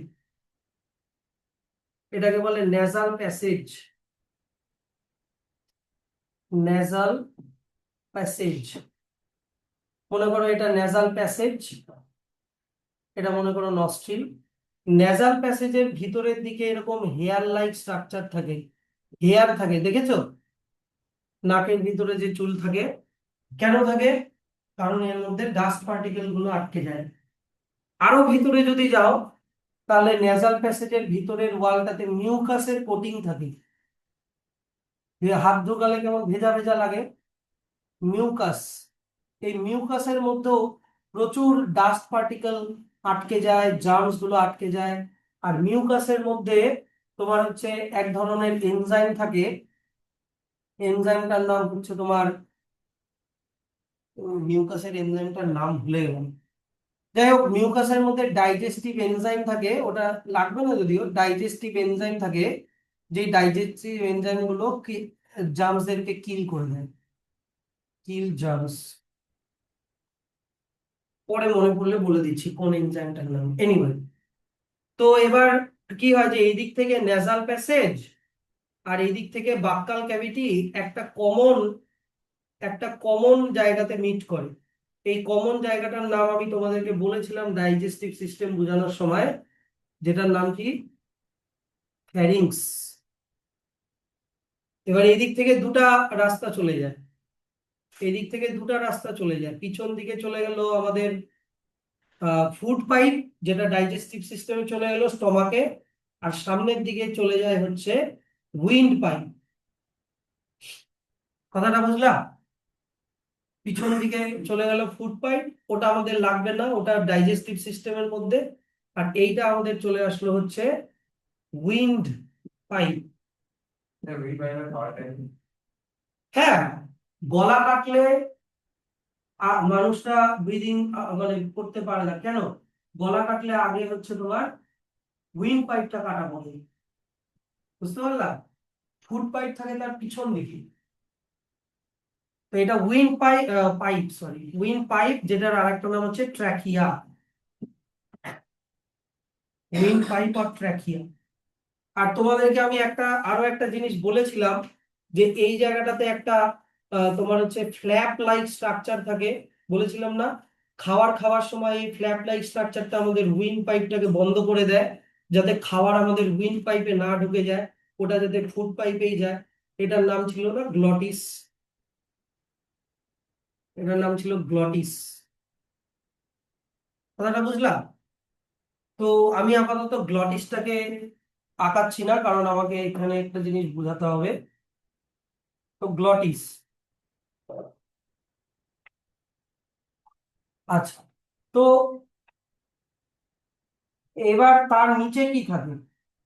তার নিচে থাকে হচ্ছে একটা এইরকম একটা অর্গ্যান থাকে, এই যে এইরকম একটা অর্গ্যান থাকে, যেটা দিয়ে আমাদের ভয়েস বেরোয়।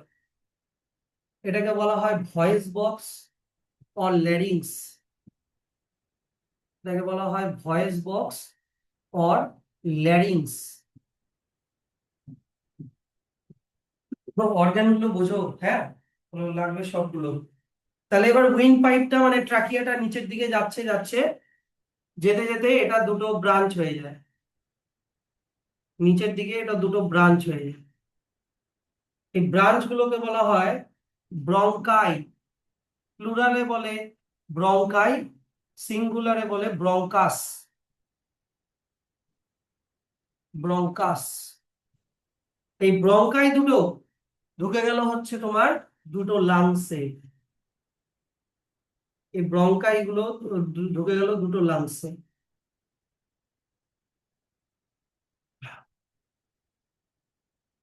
যাই হোক, একটু ইয়ে হয়ে গেল, ভালো করে আঁকাই।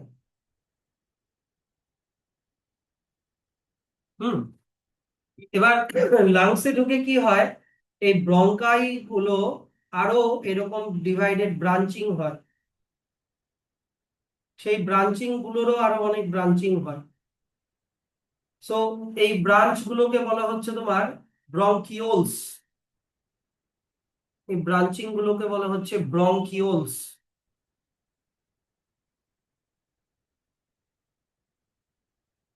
অনেক ব্রাঞ্চিং হয়, primary bronchiole, secondary bronchiole, tertiary bronchiole. অত মনে রাখার দরকার নেই, শুধু মনে রাখো ব্রঙ্কিওলস।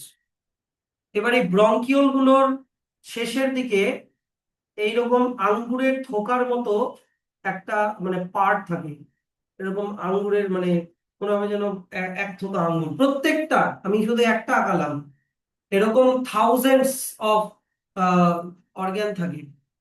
এইটাকে বলা হয় অ্যালভিওলাই। এটাকে বলা হয় অ্যালভিওলাই, সিঙ্গুলারে বলা হয় অ্যালভিওলাস। এবার এই অ্যালভিওলাই গুলোর, মনে করো এটা হচ্ছে একটা, এই দিক থেকে একটা ব্রঙ্কিওল আসলো, এইটা মনে করো অ্যালভিওলাই, আঙ্গুরের থোকার মতো দেখতে লাগে অনেকটা। হলো? এই অ্যালভিওলাইটা হচ্ছে তোমার রিচ সোর্স উইথ, মানে surrounded by rich blood supply. এর চারিদিকে প্রচুর ব্লাড ক্যাপিলারি ঘিরে থাকে। আমি ঘিরে থাকাটা শুধু এইভাবে দেখালাম, অ্যাকচুয়ালি ঘিরে থাকাটা এইভাবে হবে, মানে এইরকম করে ঘিরে থাকে। ওরকম করে তো আর আমি বুঝাতে পারবো না জিনিসটা, তাই আমি এইরকম করে বুঝলাম যে ঘিরে আছে, মোট কথা বুঝো, একটু ফিকশনালি ব্যাপারটা বুঝো। তাহলে এইটা মনে করো, এই যে এটা মনে করো ঘিরে আছে, ব্লাড ক্যাপিলারি মনে করো ঘিরে আছে। কথাটা বুঝলা এবার? তাই এইটা হচ্ছে আমাদের টোটাল ব্রিদিং অর্গান মানে ব্রিদিং সিস্টেম। এবার সাইড থেকে একটা জিনিস বলি, যে আমাদের ইমাজিন করো আমাদের পিছন দিকে আছে ব্যাকবোন। পিছন দিকে আমাদের ব্যাকবোন মানে তোমার হচ্ছে স্পাইনাল কর্ডটা, সরি ভার্টিব্রাল কলামটা আছে পিছন দিকে, ইমাজিন। এবার এবার সামনে আছে মনে করো স্টারনাম। এই যে ফিশের মতো দেখতে যে একটা হাড্ডি, ওটা বললাম স্টারনাম। এবার কি হয় যে পিছন থেকে এরকম করে লাংসটাকে ঘিরে সামনে পর্যন্ত এরকম করে রিব কেজ গুলো থাকে। এরকম পিছন থেকে লাংসটাকে ঘিরে সামনে পর্যন্ত এরকম করে রিব কেজ গুলো থাকে। গোটাটাই একদম মানে ঘিরে থাকবে, একদম গোটাটাই এরকম করে ঘিরে থাকবে, একদম গোটাটা এরকম করে ঘিরে থাকবে ওই সাইডে। আর এই রিব কেজ গুলোর মাঝে মাঝে আবার এরকম মাসল থাকে। এটা যে মাঝখানে ফাঁকা তা না, এগুলো মাসল থাকে, অল্টারনেটলি অ্যারেঞ্জড। কোনো মাসল বাইরের দিকে এরকম করে থাকে, কোনো মাসল পিছন দিকে এরকম করে থাকে। বাইরের দিকে যেটা থাকে এটা হচ্ছে external, external intercostal intercostal muscle, আর যেটা পিছনের দিকে থাকে ওটার নাম হচ্ছে ইন্টারকোস্টাল মাসল। আর এই মাসেল গুলো খুবই দরকার ব্রিদিং ইন ব্রিদিং আউটের জন্য। আচ্ছা, এবার নিচের দিকে কি থাকে? নিচের দিকে এইখানে থাকবে হচ্ছে, সরি, নিচের দিকে এইখানটাতে থাকবে হচ্ছে এরকম ডোম শেপড একটা মাসল, একটা ডোম শেপড মাসল, যেটার নাম হচ্ছে ডায়াফ্রাম। এটার নাম হচ্ছে ডায়াফ্রাম। তো গোটাটা একটা মানে খাঁচার মতো ভাবো, এখানেও মাসল থাকে, মানে রিব কেজের সাথে ডায়াফ্রামেরও কানেকশন থাকে। গোটাটাকে একটা এরকম খাঁচার মতো ভাবো, এটার নাম হচ্ছে রিব কেজ। এর ভিতরের যে ফাঁকা জায়গাটা ওটাকে বলে থোরাসিক ক্যাভিটি, এই যে ভিতরের জায়গাটাকে বলে থোরাসিক ক্যাভিটি, আর লাংসের ভিতরের ফাঁকা জায়গাকে বলে পালমোনারি ক্যাভিটি বা থোরাসিক। থোরাসিক মানে ভাববা চেস্ট, আর পালমোনারি মানে ভাববা লাংস। তাহলে তোমার চেস্টের ভিতরের একটা ভলিউম আছে, ওটাকে বলে থোরাসিক ভলিউম, আর লাংসের ভিতরের ভলিউমটাকে বলে পালমোনারি ভলিউম। মোটামুটি জিনিসটা বুঝলা কথাটা?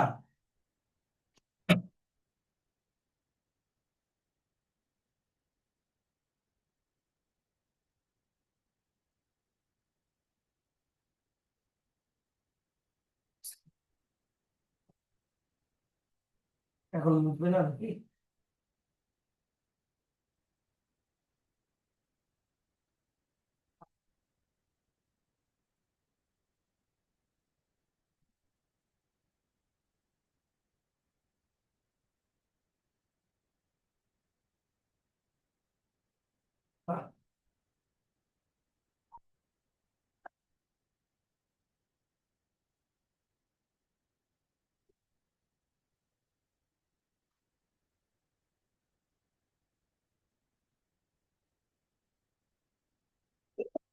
ওগুলোকে আমি মুছে দিলাম, এক্সটার্নাল ইন্টারকোস্টাল এই মাসল গুলোকে মুছে দিলাম।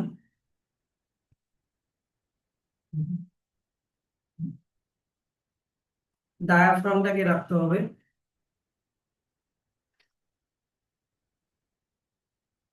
এইদিকে ডায়াফ্রামটা না। তো এবার ব্যাপারটা হচ্ছে কি যে অ্যাকচুয়াল গ্যাসিয়াস এক্সচেঞ্জটা কিভাবে হয়। মনে করো অক্সিজেন রিচ এয়ারকে আমরা নস্ট্রিল অথবা মাউথ ক্যাভিটি দিয়ে ঢুকালাম। আমরা মুখ দিয়েও কিন্তু ব্রিদিং ইন করতে পারি নাক বন্ধ থাকলে, হ্যাঁ কি না?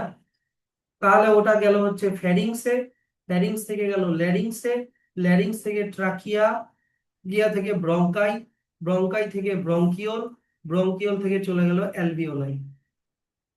তাহলে অ্যালভিওলাইতে গেল, এই যে অ্যালভিওলাইতে অক্সিজেন রিচ এয়ারটা আসলো, এই অক্সিজেনটা তারপরে ডিফিউশন হয় ব্লাডের মধ্যে। তাহলে অক্সিজেনটা ব্লাডের মধ্যে ডিফিউশন হলো, ব্লাডের মধ্যে আছে আরবিসি, আরবিসি মধ্যে আছে হিমোগ্লোবিন, তাহলে অক্সিজেনটাকে কে ক্যাচ করবে? হিমোগ্লোবিন, এইচবি দিয়ে দিলাম। হিমোগ্লোবিন এই অক্সিজেনকে ক্যাচ করে একটা কম্পাউন্ড বানায় অক্সি হিমোগ্লোবিন, ওইটা চলে গেল হচ্ছে হার্টে, ওটা চলে গেল হার্টে। হার্ট এই ব্লাডটাকে পাম্প করে গোটা বডিতে পাঠালো, বডিতে। এবার বডি সেলের মধ্যে কার্বন ডাই অক্সাইড তৈরি হচ্ছে, কার্বন ডাই অক্সাইডটা চলে আসে আবার ব্লাডে, মানে ব্লাডের মধ্যে হিমোগ্লোবিন আবার কার্বন ডাই অক্সাইডকে ধরে নেয়, এই ব্লাডটা আবার চলে আসে হার্টে, হার্ট এই ব্লাডকে পাম্প করে আবার পাঠায় লাংসে। তাহলে এখন হিমোগ্লোবিন কাকে কি নিয়ে আসলো?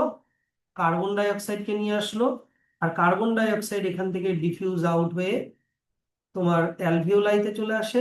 তাহলে অ্যালভিওলাই থেকে এবার চলে যাবে ব্রঙ্কিওল, ব্রঙ্কিওল থেকে ব্রঙ্কাস, ব্রঙ্কাস থেকে ট্র্যাকিয়া, ট্র্যাকিয়া থেকে ভয়েস বক্স মানে ল্যারিংস, ফ্যারিংস, নেজাল প্যাসেজ, নস্ট্রিল দিয়ে কার্বন ডাই অক্সাইড বাইরে। পাথওয়েটা বুঝলা? কেন সিকোয়েন্সিয়ালি তো বললাম। নস্ট্রিল দিয়ে ঢুকলো 1 নাম্বার, নস্ট্রিল বা মাউথ ক্যাভিটি, তারপরে চলে গেল নেজাল প্যাসেজ, ন্যাসাল প্যাসেজ থেকে ফ্যারিংস, ফ্যারিংস থেকে চলে গেল ল্যারিংস, ল্যারিংস থেকে চলে গেল তোমার হচ্ছে উইন্ড পাইপ, ট্র্যাকিয়া, সেখান থেকে চলে গেল ব্রঙ্কাই, ব্রঙ্কাই থেকে ব্রঙ্কিওলস, ব্রঙ্কিওলস থেকে অ্যালভিওলাই।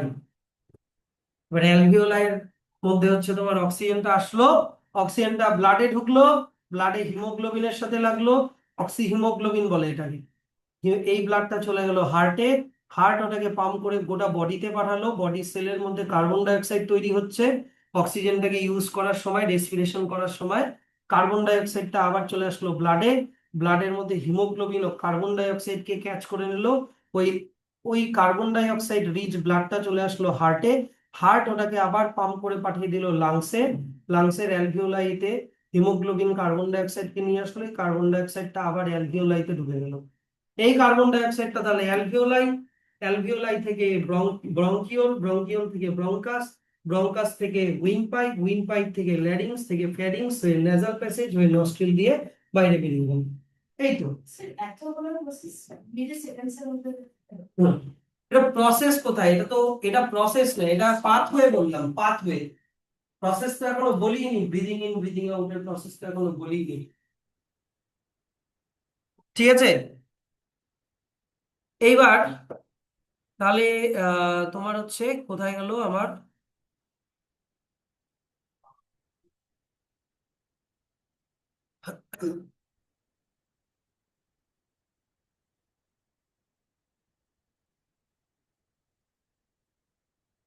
হ্যাঁ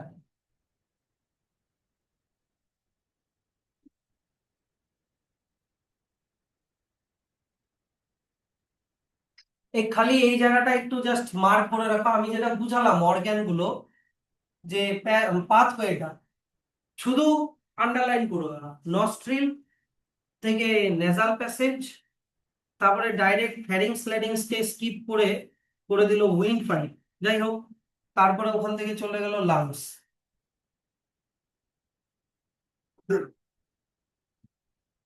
তো অব্দি করে রাখো, এটা জাস্ট মানে বলার জিনিস তাই বললাম। আচ্ছা, তাহলে এবার আমরা অ্যাকচুয়াল আমাদের ব্রিদিং ইন আর ব্রিদিং আউট প্রসেসটাতে আসি। Breathing in breathing out process এমনি কি কঠিন লাগছে বা বুঝতে অসুবিধা হচ্ছে কি? আর গরম লাগছে না। হ্যাঁ, ও, বুঝতে অসুবিধা হলে বলো। কমপ্লেক্স না, সে তো পেঁচানো হবেই, কিন্তু বুঝতে পারছো কিনা বলো।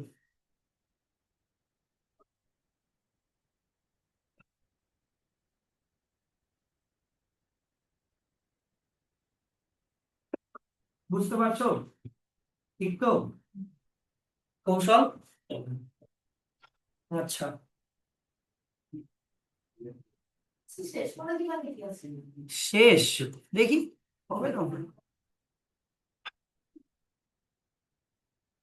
তাহলে এবার দেখো ব্রিদিং ইন এর ব্যাপারটা বলি, প্রথমে ব্রিদিং ইনটা বলি, ঠিক আছে? শোনো, ব্রিদিং ইন এর সময় এটা টোটালি ভলিউম আর প্রেসারের খেলা, ফিজিক্স, ভলিউম আর প্রেসারের খেলা, ঠিক আছে? যখন আমরা ব্রিদিং ইন করি, মন দিয়ে এবার পুরো ফোকাস দিবা, আমি একটু এক্সট্রা বলছি, অতটা এক্সট্রা লাগবে না, আমার নোটের মধ্যে আছে সব, যদি নোটেরটাও কঠিন লাগে বইয়েরটা পড়ে ছাপাই দিবা। এই যে রিব কেজ গুলোর মাঝে মাঝে আমি বললাম না দুই ধরনের মাসল আছে, এক্সটার্নাল ইন্টারকোস্টাল মাসল আর ইন্টারনাল ইন্টারকোস্টাল মাসল। তো হয় কি যে ব্রিদিং ইনের সময় এক্সটার্নাল ইন্টারকোস্টাল মাসল কন্ট্রাক্ট করে, ছোট হয়ে যায়, ছোট। এবার এগুলো যেহেতু রিব কেজের সাথে কানেক্টেড, তাই এই মাসল যখন ছোট হয় তখন রিব কেজ গুলোকে টানে, টেনে আউটওয়ার্ড আর আপওয়ার্ড, বাইরের দিকে এবং ওপরের দিকে এলিভেট করে, এইরকম ভাবে তুলে দেয় রিব কেজ গুলো, তাই দেখবো আমাদের বুকটা ফুলে ওঠে, থাকি না? ওটা হচ্ছে ইন্টারনাল ইন্টারকোস্টাল মাসলটা টানছে আমাদের রিব কেজ গুলোকে, টেনে বাইরের দিকে আর উপরের দিকে তুলে দিল। দেখো আপওয়ার্ড এন্ড আউটওয়ার্ড অ্যারো দেওয়া আছে এরকম করে। ধরে নাও ইনিশিয়ালি এই পজিশনে ছিল, ইনিশিয়ালি মনে করো এই পজিশনে ছিল, ঠিক আছে।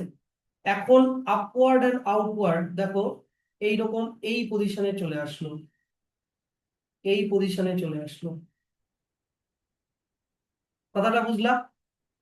তো এক্সটার্নাল ইন্টারকোস্টাল মাসল কন্ট্রাক্ট করে রিবস গুলোকে পুল রিবস আউটওয়ার্ড অ্যান্ড আপওয়ার্ড বললো। একই সাথে ডায়াফ্রামটারও একটা চেঞ্জ হয়। ডায়াফ্রামটা আগে এই পজিশনে ছিল, এইরকম ডোম শেপ, এটা এটা হচ্ছে ওর নর্মাল শেপ। তো ডায়াফ্রামটা দেখো নিচের দিকে চলে এসে একটু ফ্ল্যাট হয়ে গেল, একটু দেখো ফ্ল্যাট হয়ে গেল। তাহলে আমি এই সময় কি বলবো? ডায়াফ্রাম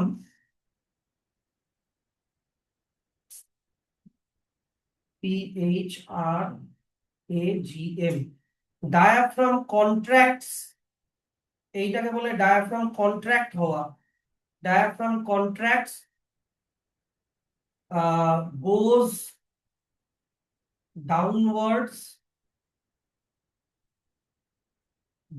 ডাউনওয়ার্ডস, বিকাম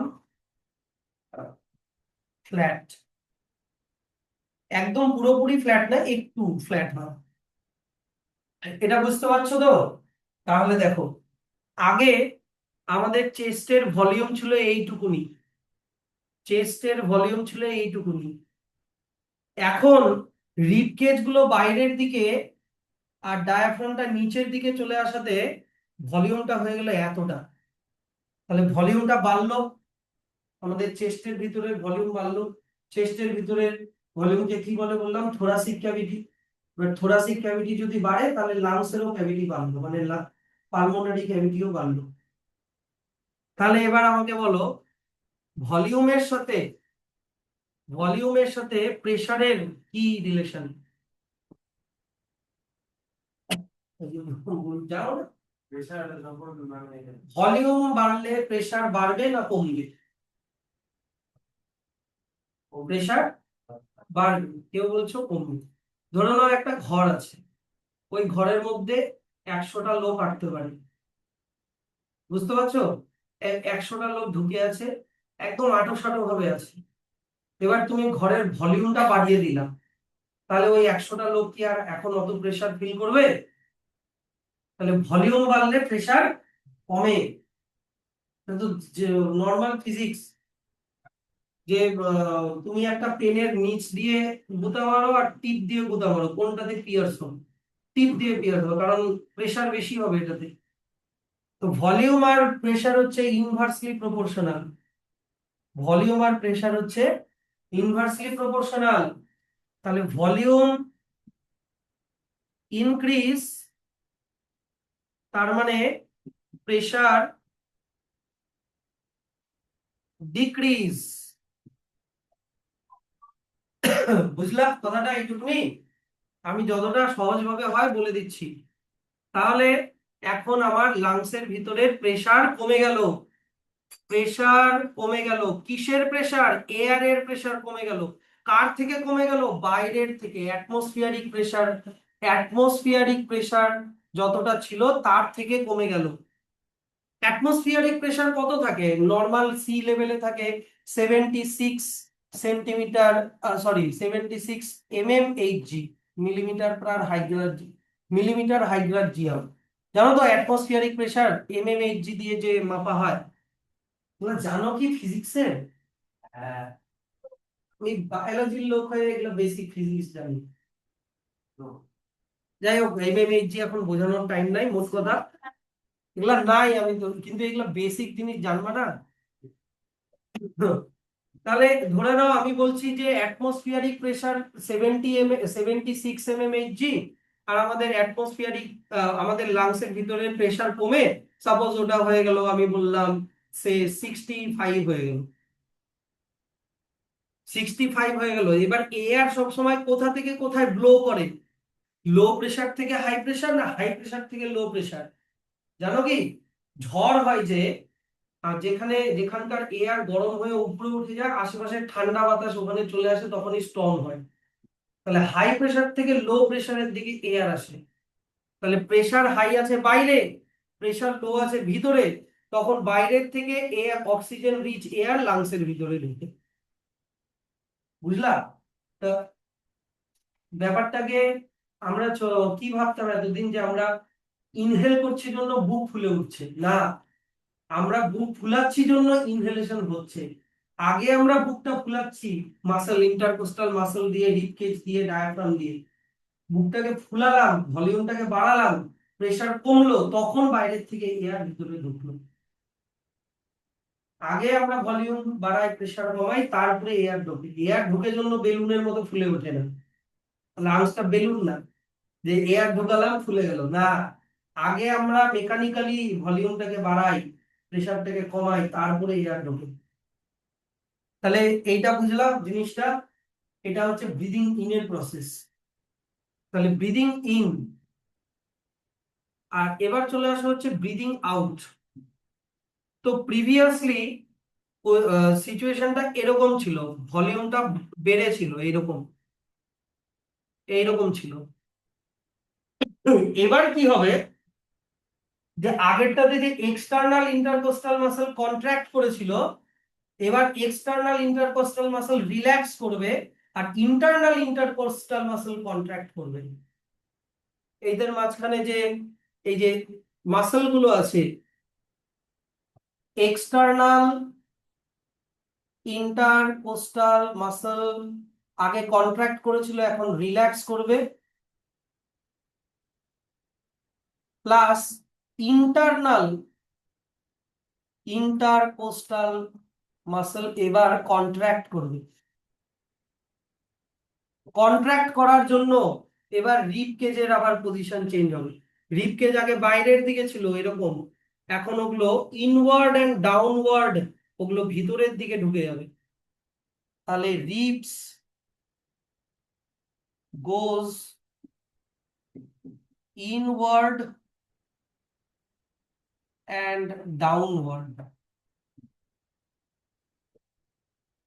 তাহলে ইনওয়ার্ড এন্ড ডাউনওয়ার্ডে দেখো, এই যে এই জায়গাটায় চলে আসলো, আগে এখানে ছিল, এখন এখানে চলে আসলো, এই পজিশনে চলে আসলো, এই পজিশনে চলে আসলো। অন্যদিকে ডায়াফ্রামটা ছিল এই পজিশনে, এবার ডায়াফ্রামটা আবার উপরে উঠে যাবে, আগে নিচে নেমে গেছিল, এখন উপরে উঠে যাবে। তাহলে এই সময় ডায়াফ্রামের কি চেঞ্জ হচ্ছে, আগেরটাতে ডায়াফ্রাম তোমার কন্ট্রাক্ট করেছিল, আগেরটাতে ডায়াফ্রাম কন্ট্রাক্ট করেছিল, এবার হবে ডায়াফ্রাম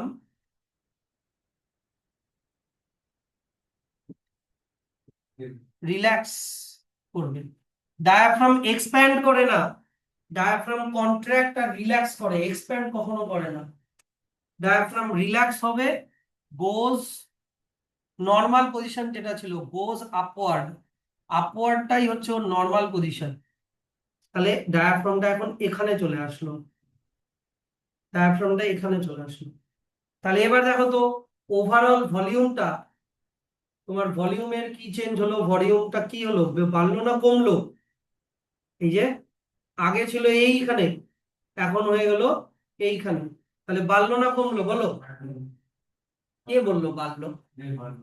ভলিউমটা এরকম ছিল, ডাউনওয়ার্ড এন্ড ইনওয়ার্ড ঢুকে গেল, রিপ গুলো, ডায়াফ্রামটা উপরে উঠে গেল, ছোট হয়ে গেল, তাহলে ভলিউম ডিক্রিজ, ভলিউম কি হলো, ডিক্রিজড। ভলিউম ডিক্রিজড হলে কি হবে, প্রেসার, হ্যাঁ, প্রেসার ইনক্রিজ, কারণ ইনভার্সলি প্রপোর্শনাল। তাহলে আমাদের থোরাসিক ক্যাভিটির ভিতরে বা পালমোনারি ক্যাভিটির ভিতরে প্রেসার বেড়ে গেল। কিসের প্রেসার বেড়ে গেল? এয়ারের প্রেসার বেড়ে গেল। কার থেকে বেড়ে গেল? অ্যাটমসফিয়ারিক প্রেসারের থেকে বেড়ে গেল। দেখো অ্যাটমসফিয়ারিক প্রেসার যেটা 76 ছিল, ওটা 76, ওটা তো আর চেঞ্জ হবে না। কম্প্যারিজন করে যদি আমি বলি যে অ্যাটমসফিয়ারিক প্রেসারের থেকে লাংসের ভিতরের প্রেসার বেড়ে যাওয়া মানে এটা ধরে নাও 85 হয়ে গেল, তাহলে এয়ার সব সময় হাই টু লো যায়, high pressure to low pressure, তাহলে হাই ভিতরে লো বাইরে, তাহলে ভিতর থেকে এয়ার বাইরে ব্রিদিং আউট হয়ে গেল, ওটার মধ্যে থাকবে কার্বন ডাই অক্সাইড। জিনিসটা বুঝলাম কথাটা? তো এগুলা হচ্ছে তোমাদের বইতে ইন্টারকোস্টাল মাসলের যে ব্যাপারটা ওটা লেখা নাই। আর যদি তোমরা ওটা মনে রাখতে নাও চাও কোনো ব্যাপার না, কিন্তু রিব কেজ আর ডায়াফ্রামটা বলতেই হবে। Rib cage, diaphragm, volume, pressure, এটা বইতে কিন্তু আছে। ইন্টারকোস্টাল মাসল না হয় নাই বা বললা, কোনো ব্যাপার না।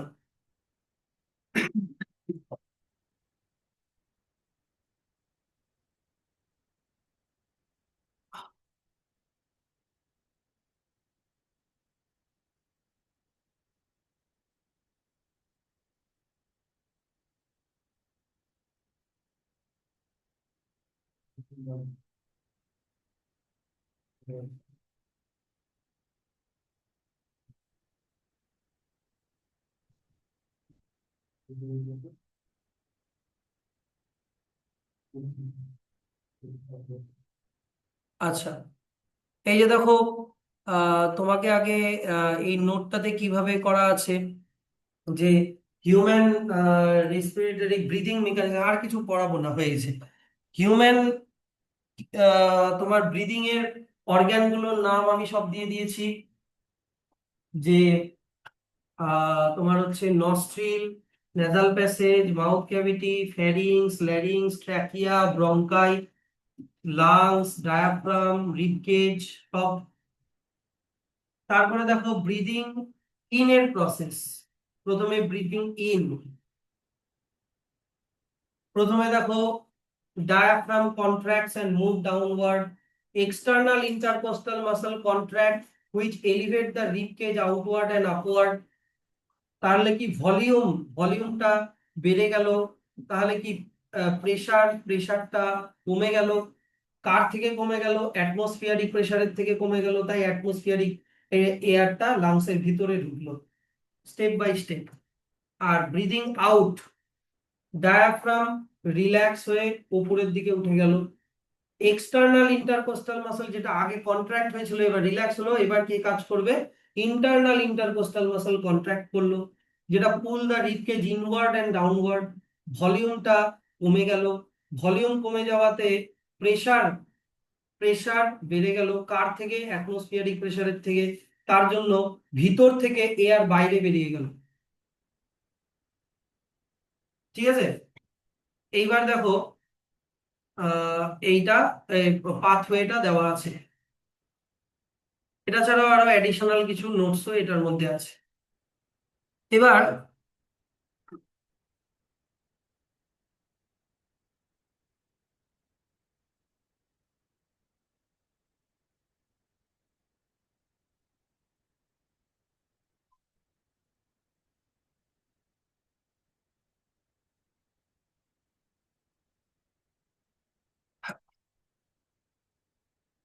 তোমাদেরকে হচ্ছে একটা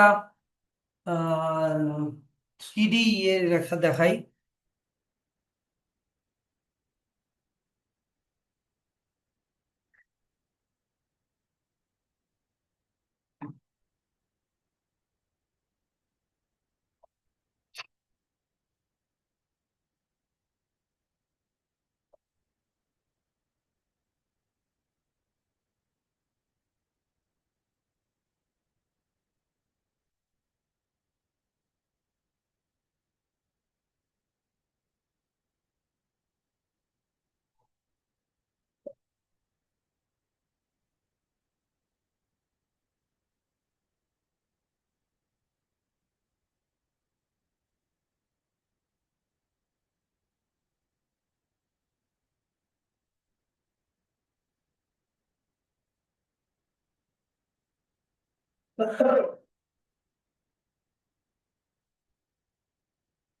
দেখো, আহ, আমি যদি এটাকে একটু পজ করে দিই, আহ, আগে ইয়েটা বুঝো, এই যে রিবস গুলো দেখো, আগে আমি যদি এটাকে হাইড করে দিই, হাতটাকে হাইড করে দিলাম, স্ক্যাপুলাটাকে হাইড করে দিলাম, এইদিকে কলার বোনটাকেও হাইড করে দিই, এই দিক থেকে ব্লাড ভেসেল গুলোকে হাইড করে দিই।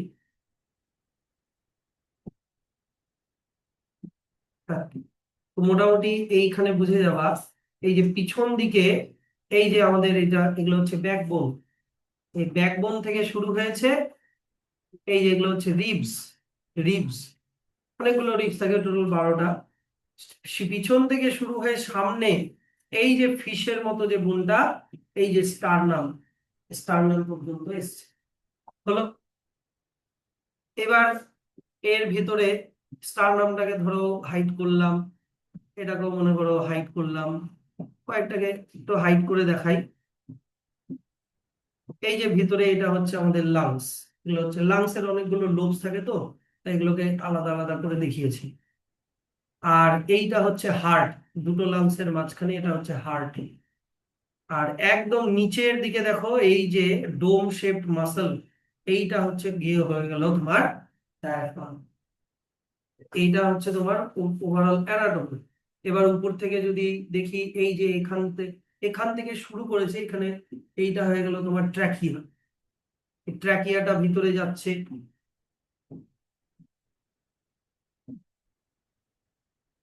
এই যে হাইড করছে একটু লাংস গুলোকে, এই জিনিসগুলোকে হাইড করে দিই, তাহলে ট্রাকিয়াটা পেছন দিকে দেখতে পাবো। এই যে দেখো ট্রাকিয়াটা দুটো ব্রাঞ্চে ডিভাইড হয়ে গেল, এটা একটা হয়ে গেল ব্রঙ্কাস, এই দিকে একটা হয়ে গেল আর একটা ব্রঙ্কাস, বুঝতে পারছো তো? এখন দুটো ব্রঙ্কাস। এবার যদি লাংসটাকে আরো হাইড করি, এই যে দেখো লাংসটাকে হাইড করে দিয়েছি, দেখো ব্রঙ্কাস গুলো আরো ছোট ছোট কিসে, ব্রঙ্কিওলসে ব্রাঞ্চ হয়েছে নাকি না? এই যে দেখো ব্রাঞ্চিং গুলো দেখতে পাবে, ব্রাঞ্চিং গুলো দেখতে দেখা যাচ্ছে, তোমাকে হাইড করে দিই। এই যে দেখো ব্রাঞ্চিং গুলো, বেশ কত সুন্দর। তাহলে এই দিক থেকে এইটাকেও সরাই, আরো ভালো দেখা যাবে। ট্রাকিয়াটাকে পুরো এক্সপোজ করে দিচ্ছি, দেখো এই যে ট্রাকিয়া, এই যে ট্রাকিয়া, এই যে হয়ে গেল ট্রাকিয়ার থেকে, এই যে এইটা হয়ে গেল ব্রঙ্কাস, এই যে এটা হয়ে গেল ব্রঙ্কাস, ব্রঙ্কাস থেকে এইগুলো হয়ে গেল ব্রঙ্কিওলস, এই যে এগুলো হয়ে গেল ব্রঙ্কিওলস। প্রতিটা ব্রঙ্কিওলসের টিপে এখানে আর যাওয়া নেই, ইমাজিন করো যে ছোট ছোট বেলুনের মতো থোকার মতো আছে, অ্যালভিওলাই। তাহলে এইটা হচ্ছে আমাদের অ্যানাটমি। এইবার টোটাল জিনিসটাকে যদি এবার এই করে দেখাই, এই যে ব্রিদিং আউট, ডায়াফ্রামটা উপরে উঠছে, এই যে ডায়াফ্রাম নিচে নামছে, ব্রিদিং ইন, উপরে উঠলো ব্রিদিং আউট, নিচে নামলো ব্রিদিং ইন। এবার ডায়াফ্রামের প্যারালালি রিব কেজের মুভমেন্ট গুলো দেখো, ডায়াফ্রাম নিচে নামছে, রিব কেজ বাইরে, ডায়াফ্রাম উপরে উঠছে, রিব কেজ নিচের দিকে। বুঝতে পারছো ভলিউমটা কিভাবে বাড়ছে কমছে, দুই দিক থেকে, সাইড থেকে রিব কেজ, নিচ থেকে ডায়াফ্রাম।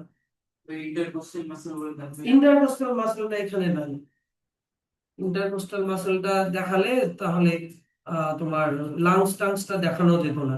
এই গোটাটা ইন্টারকোস্টাল মাসল দিয়ে কভার থাকে, ভিতরে কোনো কোনো হচ্ছে তোমার ইয়ে থাকে না, ফাঁকা জায়গা থাকে না, একদম এয়ার টাইট চেম্বারের মতো। ভিতরে যদি এই এয়ার টাইট,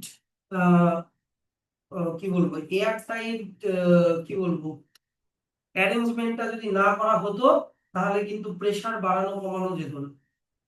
বুঝতে পারলাম? দেখো এইটা এইটা ডায়াফ্রাম নিচে, রিবকেজ বাইরের দিকে, আপওয়ার্ড ডাউনওয়ার্ড, ডায়াফ্রাম উপরে, রিবকেজ ইনওয়ার্ড ডাউনওয়ার্ড, প্যারালালি জিনিসটা হচ্ছে, ভলিউম বাড়ছে কমছে, ব্রিদিং ইন ব্রিদিং আউট হচ্ছে।